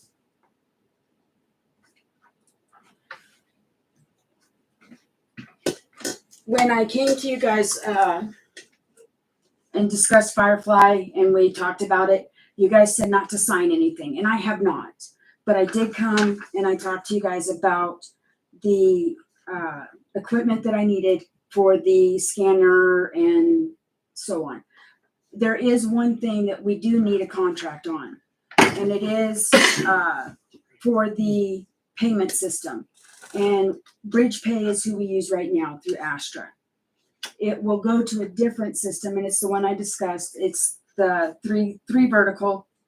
They have a contract, and it has to be done online. It's in my email, and I would have to come in and have somebody help me to do it because I don't have the permission to do so. There's three things, the company, the authorized, and the banking. So I would need whoever has permission to do so. You guys would have to help me to set this up. So I would need whoever's availability, who I would need to go through, who you guys would have authorized to do this. And I would come and meet with them, set this up through my email, and get back with them to do so. And that's for the company that we use part of it. And that's the one part that we don't use, where we were using the BridgePay. This is the other company that took over, where the BridgePay doesn't, where Astro was. Can I speak? Mhm. Let's pretend that this wasn't an issue at all. The Astra or whatever. You close at the end of October, right? Mhm. Is there any reason that you can't come in here to do that work? Because I can't get on Astra here. Oh, really? The only Astra here is on her computer. And I can't get on hers to do it because she needs hers. Dang it. She could clock in and out here if that makes you feel better. No, my concern was leaving the water on out there when it's gonna get cold. Now, Mike did say that if there's a cold snap, and I get it, and I said, that's fine. He said, if there's a It's cold gonna snap, put you in a bad spot. and I said, I get Trying that. to move you into a heated place next to the Right, and I bathroom. get that. And I said that's fine. If he has to turn it off, that's fine. Go right ahead. Is there even a heater out there? Yes, there is a heater so I can be warm. Okay. But it just, and that's the nice thing, is that I won't have to have that. The new system, I'm not tied to that one stupid computer. And with the new system when it gets up and going, which will be nice. But I need this one, and that's the only thing I actually need contractual permission on. Because everything else you guys have given it. Does Kelly have the authority to do all of that? Does Kelly have the authority to do what? No, What she's, Sign under the contract. contract would be Terry, and that's, so, I mean, we can, I can't We would get past, approve the contract. I can't get past this page, so I don't know how many on the signature and all that. I can only get through this one page. yeah. So I don't know how many additional things on it there is, but this is who I need to go into and to do it. Yeah. We So can we make can him, get all that and bring it out when he brings out the inventory sheet. we need to move to have Terry It has to be done sign online. this contract. Oh, Approve that's- approve the entry into the Three Verticals contract. Okay. The execution. Second Todd's motion. I just want to see him squirm. I'll second Terry. Actual motion. Okay, I move to have Terry enter into the, help me out there, what's it? Three Verticals The Three Verticals contract on behalf of the city. on behalf of the city. And I'll second that as well. Got that? I got it. And this is the processing company for the credit cards. Okay, a motion to have the mayor approve on behalf of the city the three vertical contract. Seconded by Justin. Any further discussion? Those in favor? So that passes. Now, the next thing I want to tell you, I've got doctor appointments literally every day the rest of this week, so I will not be out there till at least Monday. That won't Just- be until after November 1st. I can't do it. No, I'm talking about for as far as bringing an inventory out, Oh, because technically that's supposed to be done well, it's not, by I'm the not gonna 31st. call it. Actually, next Monday I will be there Okay. because I have to do the end of the end of the year report. Right. Because we end next Sunday, this coming Sunday. Then I'll get with you on that date. as to So when I will need to be come there out to Monday. Do the online approval. That needs to be done online, correct? Yes, Okay. it is on my email for the city, for the campground email. I have it saved there, so I can pull it up out there and we can do it there. Very good. All right. And then the only other thing I needed was when we had discussed, the being able to go back onto the customers for the charges on their cards. Did we ever figure out how much we could go back to them on? I'm not tracking with you. You mean like a percentage that you? Yes, remember, Oh, the convenience fee. right. I thought it was Because you were gonna check to see what we could. And I didn't know if you'd actually found that out yet, because I will need to enter that in next month as well. yeah, I don't recall. I think what the convenience fee you're allowed to charge, I'll try to find that here. Is that gonna add on to the camping and the boat permit? Well, you've got, And the credit no matter what you use it on, you're gonna want to charge the fee, Right. right? Because you're using it. So what do you think? What's the percentage you're thinking? 3%? I would like to do 3.3 to recuperate the processing fee and the, Yeah. I think you can.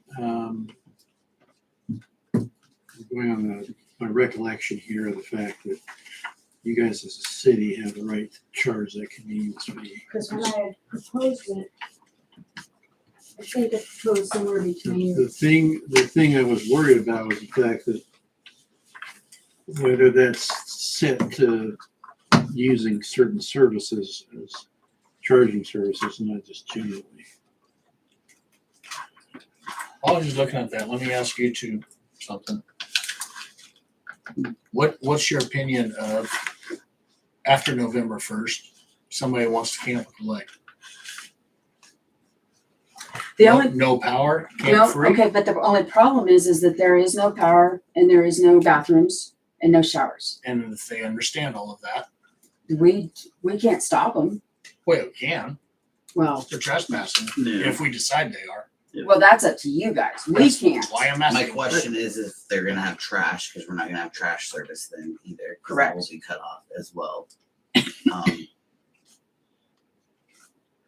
But I don't have a problem with, I don't really have a problem with. somebody Your only other camping out option would be is to maybe talk to your people that bring out your porta potties is to maybe move one up by where I'm the, not gonna make any special amenities Bathrooms? for somebody that probably won't even stay there anyway.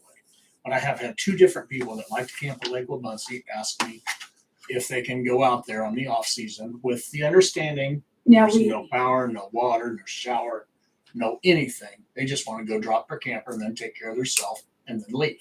we've had some that have called and asked about camping in the winter there. And I have explained to them that we don't have that availability to have power, no water for showers, bathrooms, blah, blah, blah. And they have expressed that, yes, they would still like to camp. But that's up to you. And It sounds so like our decision is until it's a problem, it's not a problem. pretty much that's kind of where it comes to you guys. Yes. There's your answer. Until it becomes a problem, it's not a problem.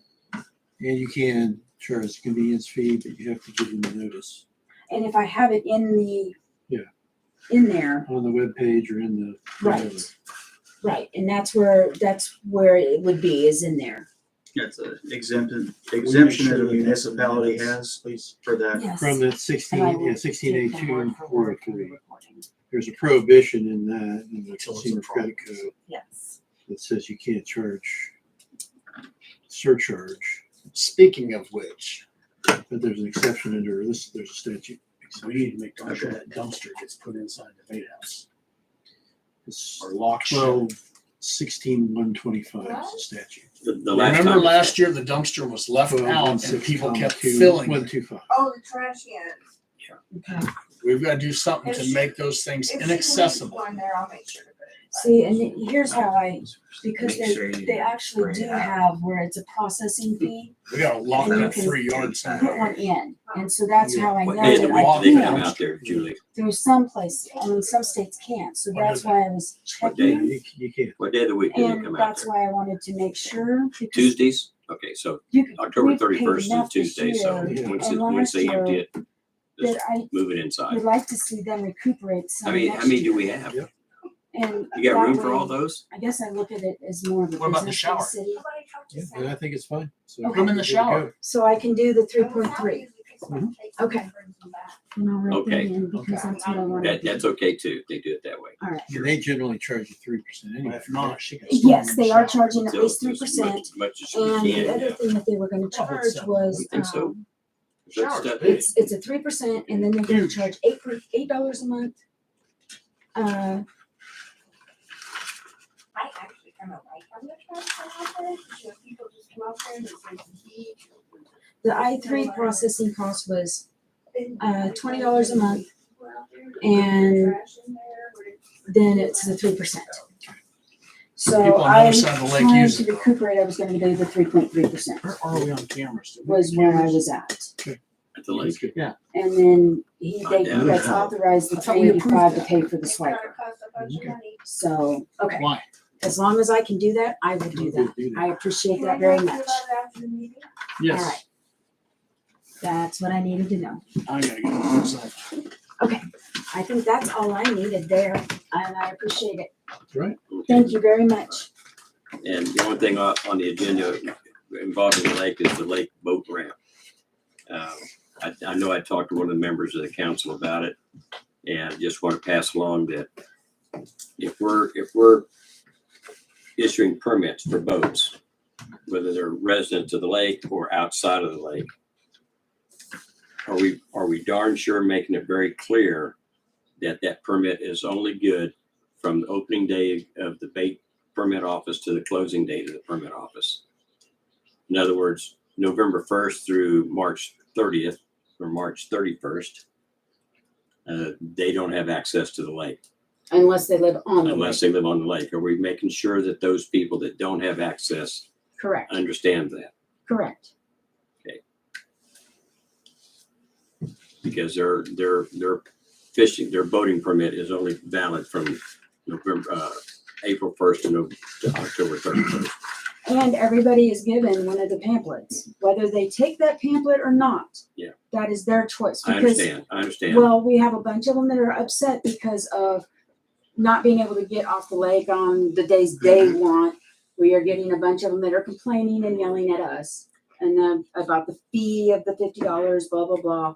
And I explained, you guys have given the permit, the paper. Whether you take them or not, that's your choice. They are updated. This was put on the paperwork.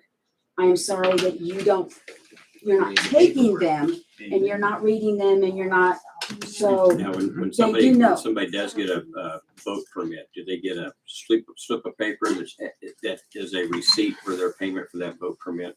Yes, And on that slip of paper, does it say valid from? No. From and to? No. You think maybe we should put that on there? you guys have not specified that had to be on there No, because. no, we haven't. But here again, if it's on that piece of paper, whether they read the brochure or not, their receipt's gonna show. But that- it's not on the brochure either.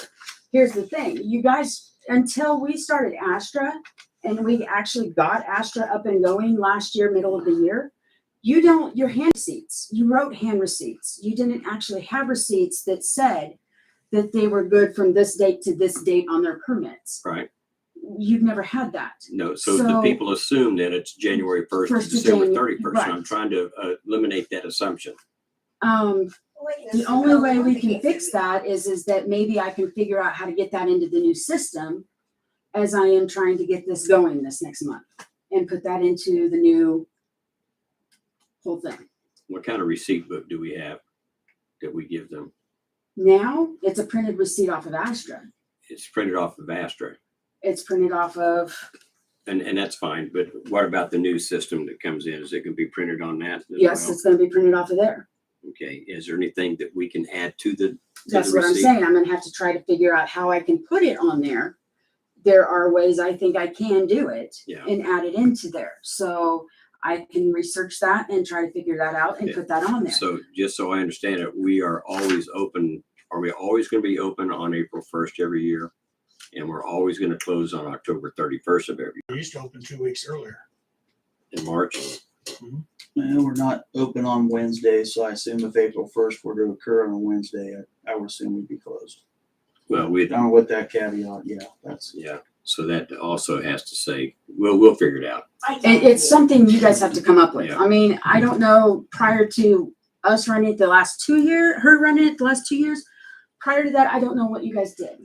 Yeah, I know, we're every year we're getting You guys are better and different. better at what we're trying to accomplish out there, and that's the whole gist of the whole thing. Right. Improve a little bit every year until we get it where we want it. Yes, sir. And, sorry. Terry, I'm gonna include in my notes that October 29th is the last day of business for the bait shop, and the gate will be closed thereafter. Will there be an emergency number to call for the $50 like you've done in the past? My number's on the door. There will Okay, be a so sign on the call door. Number on the door. Yeah, or they call Kelly, then Kelly calls. Or they can call me. Well, I'd like to get your guidance on what you want sent to the people. How do you want to handle that this year? And another thought I had on that, and haven't said anything yet, is that maybe our water plant operator can have a key in his possession on the off season. And if we get a call to have the gate open, then he can go down to the gate and open it. Which would mean they would call the city office? Yes. If I remember correctly, they didn't want to do that. Who's they? Who's they? Which is why Vikings, yeah. we do it the way that we do, is because the employees didn't want to I think the send employees did. calls and go out and unlock the gates when people were wanting it unlocked. Which is why we do it the way that we do. I'm almost certain that's exactly why we do it the way that we do. I thought they didn't want to do it when it was not 8 to 5. Do you know if that's the case? If I'm wrong, I'll sure accept it. I sure took it as in general altogether, because we had calls during the day and nobody went out to do it. So if they were willing to do it during the day when we had those calls in prior years, it would have been getting done. I don't know, maybe I'm just using common sense here, but I mean, that's how I kind of feel about it. So that's why it's been done the way that it's done now. We had to mold ourselves to what? Well, I think our They wanted employee to do. jobs descriptions also have the comment and other duties as assigned. Now, why would that not qualify as other duties as assigned? I think that we should go forward with everybody gets keys, everybody, that was listed already. And if they call Kelly and she calls Mike and he says, I'm up to my eyeballs in a hole fixing the gas leak or whatever, they're busy. They're busy. Then we move down the line, call another person. But I don't think that we should eliminate them from the call list Well, we have. during the 8 to 5 hours. I will add that for certain. During 8 to 5 hours, during whatever the hours are. Yeah, so I certainly think they should be on the list. 8 to 4, don't be calling it 5 till, Right, right. So- Don't call it 5 before quitting time. yeah. Sorry, Well, it's Charlie. still 5 before, so you're still not off getting a call. Was the city I mean, office do you go into a open restaurant at and- 4:55? Well, yeah, I know. No. Well, So I- we I need to actively list avoid the those city situations. office hours, Yeah. right? Close 8 at to 2:30. 2:30, thank you. You can put my number on there too, Richard. I don't care. And this You have a key to the has, gate, Tim. this is the paper that we try to give them, and it has the hours. The permit office is open, bait shop, every year. And you Right. guys, Yes, it does, but it doesn't specify that the gate is locked. And it doesn't specify that the boating permit's only valid from April 1st to October 31st. And that's what, and so they assume, everybody assumes when you get a license, whether it be a fishing license or a boating license, it's good for the entire calendar year. Everybody assumes that. And that's wherein lies the problem, because they're assuming that they've got access to the lake year round, but they don't. Just because our paper says the permit office is closed doesn't tell them that they can't get their boat on the lake until they show up. I Like the mean, guy from- after all these years, they know when it's closed. Well, after all of these years, not everybody that currently buys a permit has been buying permits all these years. We had people from El Dorado last year, first time customers last year. So where's their Last time excuse? customer. Where's our excuse for them? Because they weren't aware of what was prior. Had been going on for years and years and years. It says it in our pamphlet when we close and when we don't close. But it So- doesn't say that the boat is not accessible to the lake. That's my point. It's not going to be that big of a deal. Just get that Okay. verbiage put on the We receipt. should probably But add sometimes- the figure that out. hours too, because it's not available to a person at 5 o'clock in the morning if they want to come Right, either. So that yes, should maybe be clarified yes, as well. Yes, I agree. I agree. Well, just because they call and say they want to get their boat off, that doesn't mean we have to serve them. but we We can also try. do tell them, and a lot of them do not tell the truth when they do call. I know And- that for a fact. And I'm Yeah. sorry, but Yeah. yes, we do tell them. But they're not going to tell you guys that they are being told that these are the hours. We understand that. And so, no matter how much I try to tell them every single time you turn around that I'm only open from this time to this time, please come between these hours, they're still not doing it. Yeah. I'm sorry, I hit a deer Saturday morning on my way into the bait shop, 250 yards from Ralph. Ralph asked me to come and was mad because basically I wasn't going to be able to be there on Monday when he wanted to take his boat off. And I said, well, if you come on Friday, Saturday, or Sunday between 7 and 5, we'll be there. We'll be open. I'm sorry that in between, if you need it off, you'll have to pay $50 and we can come out and we can get you on and go get the gate open and we'll take care of it. We tell them. Mhm. We're not telling them. I understand. Yeah. They still get upset. So, I mean, I'm sorry. So, I mean, they do know. I understand. You need to establish a pay rate. For Mary Jane? hmm Mary Jane, are you all right with getting paid with what Julie pays you? Do you want less, more? I have no idea I what love Julie's, Julie, but I have no more. idea what Julie's paying her, but it's probably peanuts. Yes, it is. Was it? We want to pay Pays her her what in we pay walnuts. her that she can afford. That's what she pays her.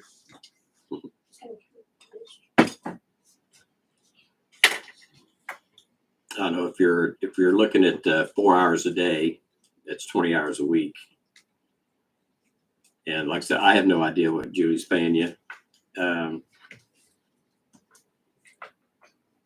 So figure base roughly 20 hours a week for 4 weeks to get this taken care of. So 80 hours. She worth $50 an hour. She worth $100 an hour. I'm just throwing numbers out there. I'm not going to make a price. You guys decide what do you think would be acceptable. What is the benefit that she's literally done every bit of this for the city and we haven't had to do one single thing? Yeah, it's got to be worth something, don't you think?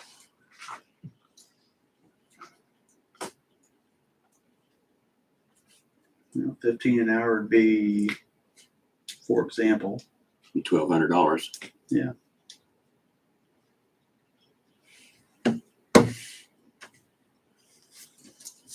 Do you guys want to make an offer like $15 an hour up to 80 hours? I was thinking 800, he's thinking 1,200. Let's meet in the middle. 1,000. Maybe $12.50 an hour. If my math's correct. We pay part-time employees to do city people's jobs all the time anyway, Yeah, and that's about what we pay them. depending on who it is. I That's suppose. essentially what she's doing is city people's job. The bait house contract doesn't say go out So and you're find saying somebody. $1,000? Yeah, I accept. See, your number's too high. She jumped on that right away for 1,000. Oh, come on. I know. I'm just Why don't we Right in the have, middle, why don't I we have accept. just a motion to say that's the offer? Preliminary to her acceptance. Is it hourly or is it just a flat? flat. If she gets it done first week, I don't care. Good for her. a flat rate is going to. So, like Todd said, we need to have So a it's motion. basically doing the The same motion- damn thing that Leslie did. The motion Right. is pay $1,000 for conversion of the system from Astra to Firefly. However that's We're taking done. their Stop. Astra. and Stop, we're going. stop. It will not be complete. Until I will get 75% of it done in the month of November. Now, don't forget, I will have to finish in the month of March. The 2 weeks prior to us opening, I will have to go back onto Astra to do all of the rest of it that has to be done. so, would you? Is that under the contract though? That's That's during what I'm contract saying. time. That would not be. Okay. Well, then it doesn't make any difference. So to complete the conversion as much as possible before next Yes. season. That's the addition to the motion. I move to that. A motion made by Todd. Sorry, I had to fix that. It's okay. Yep. All Nope, makes sense. Tim Todd. We're on the same page. I'll second. right. Motion by Tim to pay Mary Jane a flat rate of $1,000 for the conversion of our computer system from Astra to Firefly prior to the opening day of next season. Is that okay for the motion, guys? All right. Seconded by, what's your name again? Justin. Yep. And any further discussion on that? Just I want to add, hopefully this is the correct time to add. If there's any way that you can set it up to where Joe Blow has this boat, this kayak, whatever, and then when the boat gets assigned, if there's KA number, I want all that damn information under Joe Blow. I want to be able to look up the KA number. I want to look up the permit number. I want to look up any damn number that there is on his paddle board, is whatever it is, and have it go straight back to him. I can't. I cannot. It doesn't have that search possibility. Does not. Remember when I came in and discussed this to begin with, I was hoping maybe you'd sales. learn more. the point of sale system was not going to work. Okay. And then I It's the same way with Firefly is what you're saying. right, the Firefly wasn't going to work. Yeah. But then we sat down, them and I, and we spent a long time trying to figure this out. And we got it down from 55 steps down to I think it's like 12. So I can use the point of sale system because this system was literally set up for camping. So I can accept that it doesn't work. but I can sell permits through it. And the only other thing I can possibly do is like we've been doing, is write on the receipts as we get them, is the KA number like we've done this year on certain things and stuff, and then make the duplicate copy. So we keep a copy, they get a copy, then we have a permit number. If it comes across that, hey, there's an issue with somebody's boat, we need to know the boat number, they give us a permit number, then we can go back and find it and find out who owns it. That's about the only thing I can do. Sure wish we had all that on an Excel spreadsheet. Then we're Yeah. back to the two separate systems and the two totally different, I wasn't talking about having a different system for anything other than just tracking. I know, and we're I just mean, if you putting- put in my name and then put in, under boat, that I have a boat, if I have an additional boat, whatever. And, That system, I just can't imagine that we can't get a system that allows us to put whatever information we want on the permit and be able to sort it based on certain criteria that's on that application. I'm not saying that they don't have it. I'm not saying that they do. I just can't imagine why that would not be available. So something we can look at for in the future, Yeah. okay? we can check into it later. We're not gonna solve that tonight. Right. I know you already. do what? Did you vote on the motion? No, we have not. Okay, let's do Oh, that. okay, hold on. The Well, the discussion was still I can on. remember my question after that. Okay. I think I've already forgotten it. Cool. All right. Sorry, we gotta get this. So those in favor, all right. Mary Jane, they approved it 3-0 to pay you $1,000 to get this conversion done between November 1st and April 1st, okay? All right. So, sorry.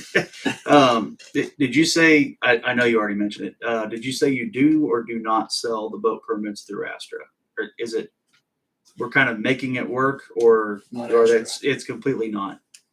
Actually, we are using now. Okay, we are, Firefly is what we're gonna switch to. yeah, And to begin with, we weren't going to be able to, but now we can. okay, So I'm I can work with them some more, yeah. but I can't work with them anymore until after November 1st. Changes over, yeah, that makes sense. And then I can go in and start manipulating it more and see if I can't make it work even more to try to do what you're wanting. But I can't do anything until I can move the Astra stuff over. Yeah. It would just seem like the company would be able to, if it wasn't automated enough to where you could just pull it off the website, click a button, export, what format, Excel, boom, here's your Excel spreadsheet with all the information of everything that was sold in 24. Then you can filter it by, is it a campsite? Is it a boat? Is it, And see, this this or that? system was not geared towards selling like the boat permits and stuff. This Yeah. literally was geared for camping and selling shirts and candy and Yeah. pop out of their little stores. We even still, It's not geared towards what we're trying to sell. yeah. So They ought to have some it's- report of, just give me everything I've sold in 2024. And from that, in a nice little format, like a spreadsheet. And at that point, you could just kind of do whatever analysis on it you wanted. But And I haven't gone in to be able to find all that out yet through Yeah. Firefly. yeah, I guess, I don't know, maybe it's a wish list thing, but Now- I would think they would have that ability. Now Astra has this, but it's not enough to like figure out what to. It would never have done what you guys are looking for. Type Take it thing. to senior citizen center. This is what Astra had, but it would never pull up anything like what you guys are looking for. Yeah. And this is never right. Okay. Yeah, it never was correct. And this was something Lisa and I had issues with, Yeah. that they never matched. Yeah. Interesting.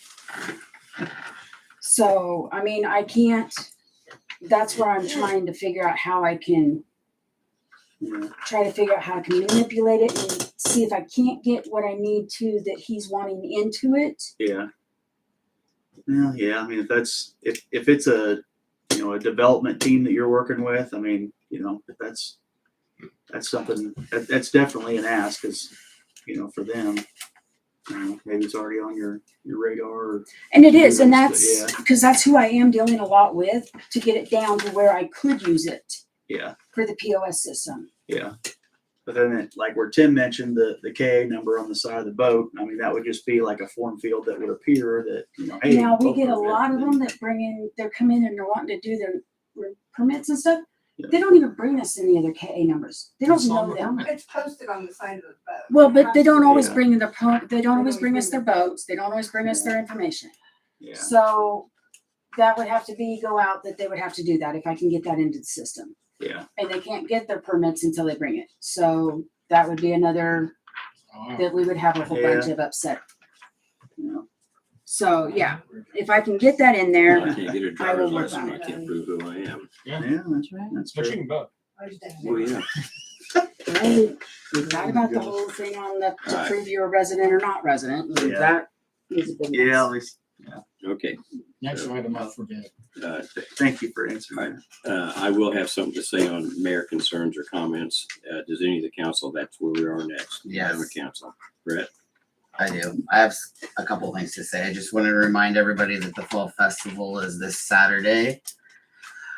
From 10 a.m. to 4 p.m. There'll be vendors, food trucks, inflatables. The parade will be at noon. There'll be a cluck and crow contest, a spirit dancer, and some live music. So we would love to see everybody at the Fall Festival.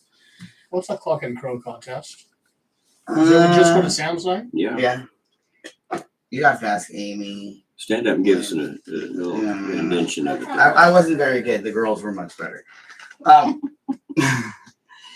Keeping with the park, the sidewalks got installed and both landscaping projects are done and completed.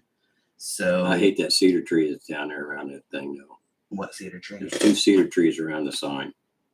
And On each there's side. 2 pine trees, 2 pine trees and 2 cedar trees. Mm-hmm. Cedar trees are worthless in my opinion. They're actually not cedar trees. They're cypresses, and they're different types of cypresses that get tall and not wide, so that it add what's the word symmetry to the.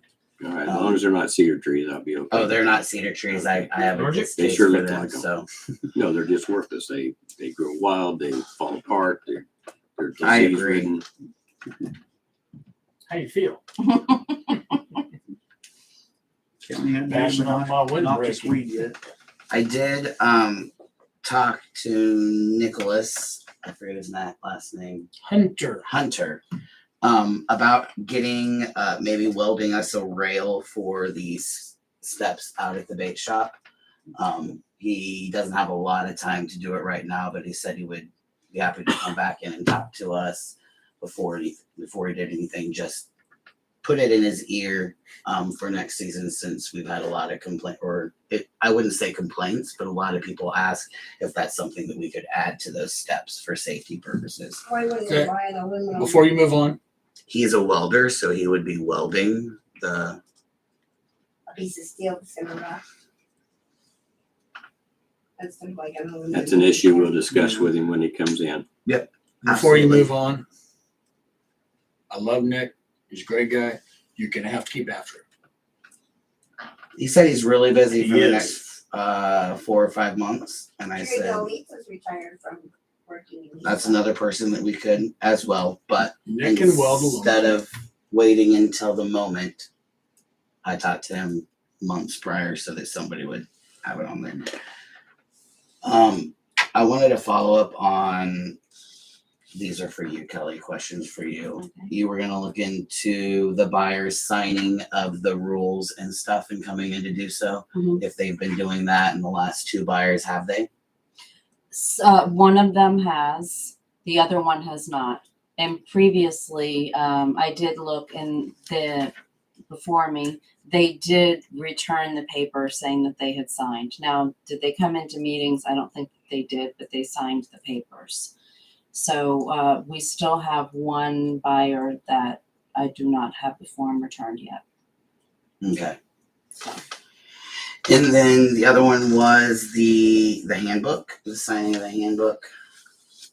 By the employees. Yeah, that's not a Kelly question. That's not me. Right. But it was a Kelly question last week because I was asking her about it. So But it was corrected last week, because I read it. go At ahead. the meeting. Okay, are you done? No, I'm Okay, not. go ahead and finish and then I'll. Does anybody know if Robin got with the sprayer truck and trailer to be going out in spring like we had talked about? I don't know, but I wonder, is it the right time to spray when everything's going dormant? It was a month ago when we had talked about it and agreed upon her doing it, which is why I'm saying now it's probably too late, which means that it wouldn't have happened. This is the third time that we've talked about it, so I just wanted to bring it up to make that clear that I don't think anybody did officially talk to Mike and nothing got done. So just pointing that out.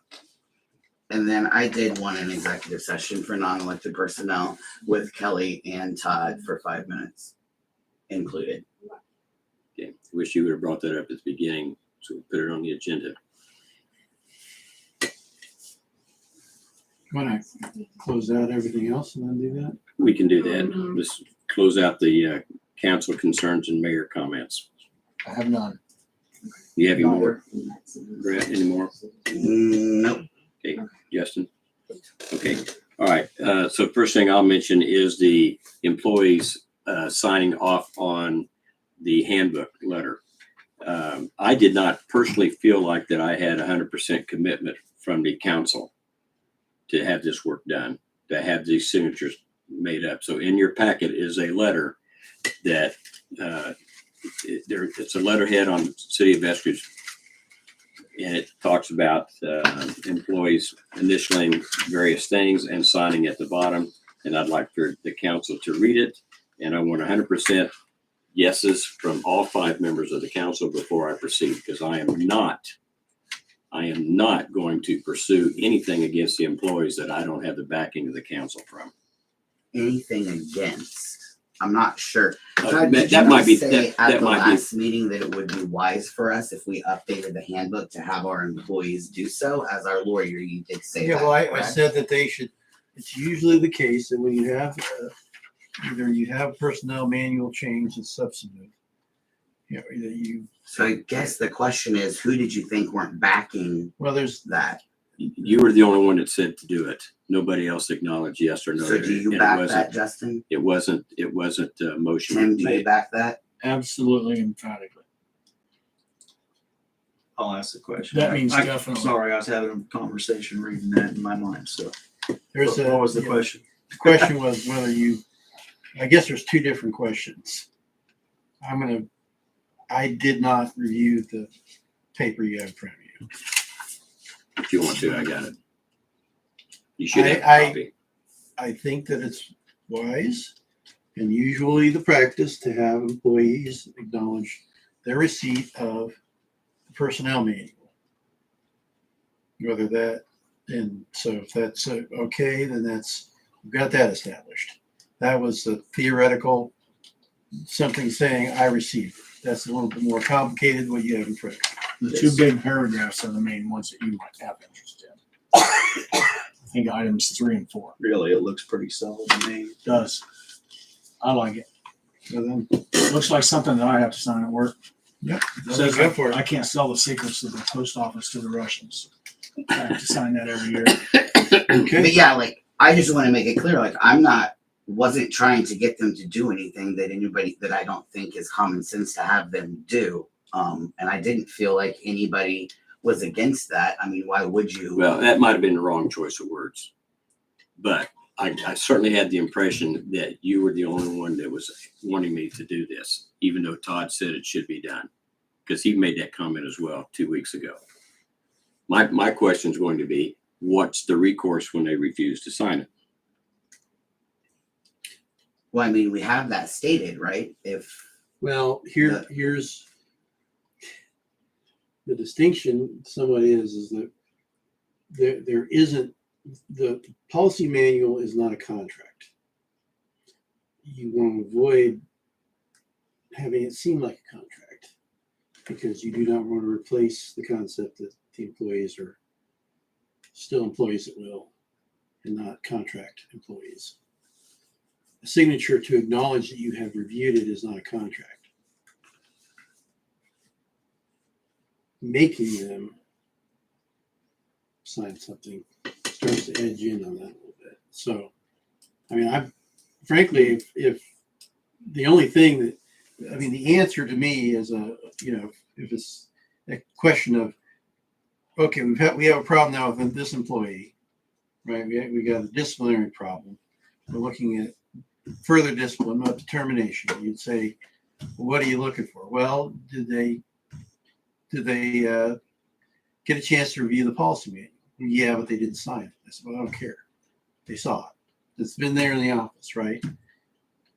It's not a contract, but it is how it guides you guys. So it's still what it is. It's a policy. We still have the policy. Yes, if the policy's in place, whether or not they acknowledge it, they sign it, or they agree with it. I just wanted acknowledgement that they saw it Yeah, and that's and fair. agreed to it. And that's fair, and that's appropriate. And say, it's probably, if you were to say we just passed this we're not going to have anybody acknowledge it, and it's just there, it might be more difficult in that instance marginally for somebody to deal with margin. Make or break anybody. We are So- employment at will. Yeah, and so I have no problem with saying acknowledge it. I kind of wonder whether or not there is any discipline, and I'm saying discipline here, meaning that's what I think you're aiming at, which is if you don't sign it, you are what? Written up? Terminated? Well, you're not written up by not signing it, and you're not terminated by not signing it, but you could get written up or terminated by violating Yes. Correct. by violating that. The fact that they didn't sign it doesn't mean that they're free of it. That's not what that means. It just means that they've had a chance to review it and they can't plead ignorance. That's why we sign our work instructions every 2 years at work. Yeah. Safety rules. So did you read that? I put everybody. Yeah, I read it. So I skimmed it before we talked, and So I can change that. I don't have a problem with changing it. Maybe just take everything out except I've received a copy of the current Eskridge City Employee Handbook. No, I have received and understand. Or I have. no, it's basically here. I have received a copy. That's good. I've been given ample time on the clock to read, and that's fine. I understand that I'm required to adhere to the Eskridge City Employee Handbook. Yes.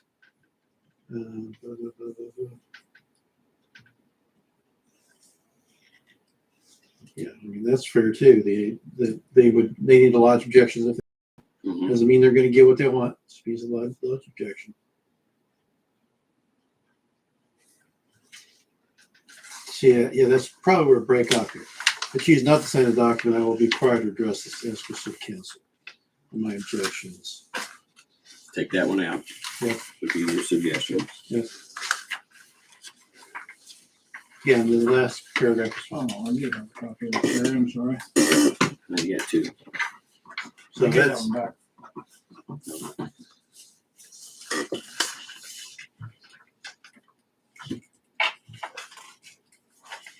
we do that, we're good. Okay, I'll take that out. We'll get it passed around. What number do we take out? C or D? D, which is if I choose not to sign this document. Comes out. Stricken. Okay, There's no room for initials there anyway. No, there wasn't on either one, the last two. The Flint Hills Regional Council Board meeting was held at Fort Riley this past Friday on October 20th, of which I remind you guys that the Eskridge is a sitting board member. So even when I'm not here, the new mayor will be a sitting board member at this Flint Hills Regional Council. A lot of information came out of that. The CDBG grant for 2024, again, is going to be 1.5 million. So if there's any way that we can get a piece of that for Eskridge for improvements, we will try to do that.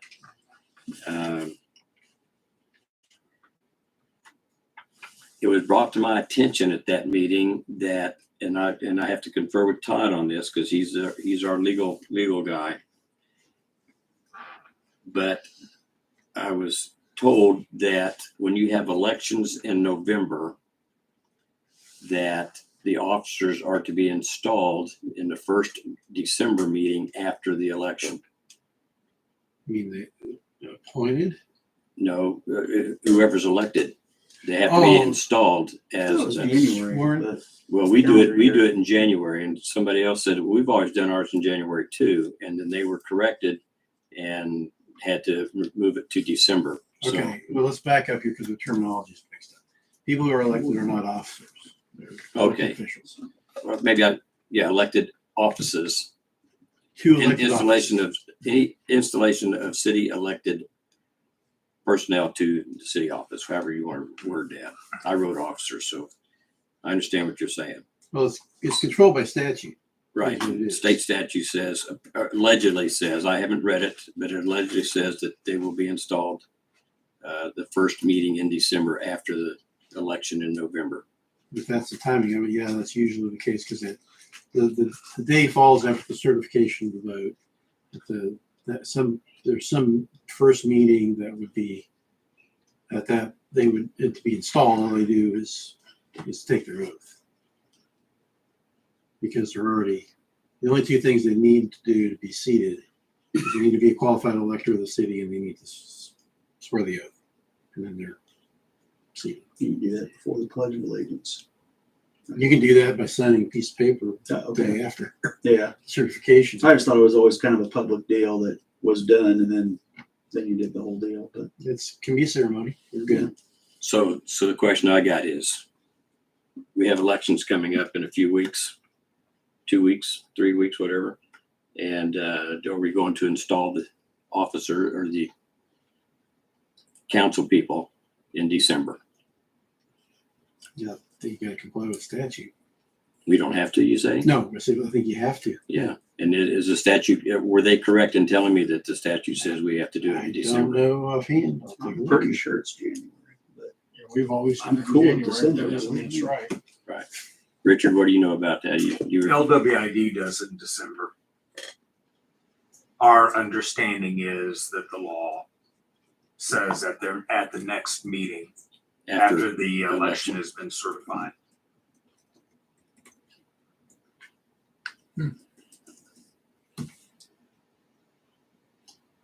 There's always a statute. While Todd's looking that up, I'll move on. The COVID relief grant for businesses is still available. So if anybody's listening to this in Eskridge that has a business that was affected by COVID, there's still grant money available for you on that. And Wabunsee County now has a land bank also. And we still have one, do we not? We do, and we have not been doing what we are supposed to been doing. We're supposed to have a board and meeting every 3 months and reporting to the county and a bunch of stuff, and we haven't done anything since then. And is this board made up of who? It would be made up of citizens from the town, I would imagine, similar to the housing board, but there should be a board, according to Stephanie Emther in our economic development. There should be a board. They should be meeting no less than every 3 months, and they should be having minutes and reporting and all of that. If you would like to know more information, you could definitely call Stephanie and she could inform you better than I am. It would kind of seem silly to me to have meetings if there was nothing in the land bank, though. I mean, it would seem like it's like, okay, well, it's March, it's the quarter, Which whatever. Got no land. I believe that's why we haven't been doing it, is that was our Yeah. logic of thinking, but she is correcting us in that. And I did print her off our land bank and took it to her, so she has that. Land bank is bankrupt. Yeah. She highly suggested that we, if we acquire lots, to not transfer them over for fees anymore, but to try to get to sell them and to get affordable housing built on them. And I plan on having a meeting with the Eskridge Housing Authority here pretty soon, probably sometime in November, and probably on a Tuesday night. So that would be an open board meeting as well. So I'll get with Stephanie Emthern and see what we need to do about getting members from the Eskridge community, right? To be members, board members of the Eskridge Land Bank. Did she say how many people? No, she did not. I'll get with her on For that. some reason, 4 is stuck in my head like a minimum. Okay, I'll get with her. All right, I think that's all I've got. Let me cogitate on that question and we'll put you in the next meeting since we got enough time. We're gonna go into executive session. Oh, yeah, we're going to executive meetings. We're good about that. For how much time? 5 minutes. 5 minutes. Need a motion. I move. Second. Moved and seconded. Turn off the camera. And Kelly's to be in here for this thing, right? You say 5 minutes? And Todd.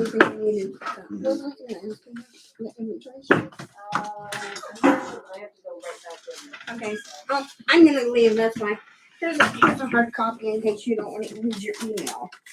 It's right around in the car a couple of days, but. And I pulled it up. I noticed you didn't ask for an increase. I mean, it's like, okay.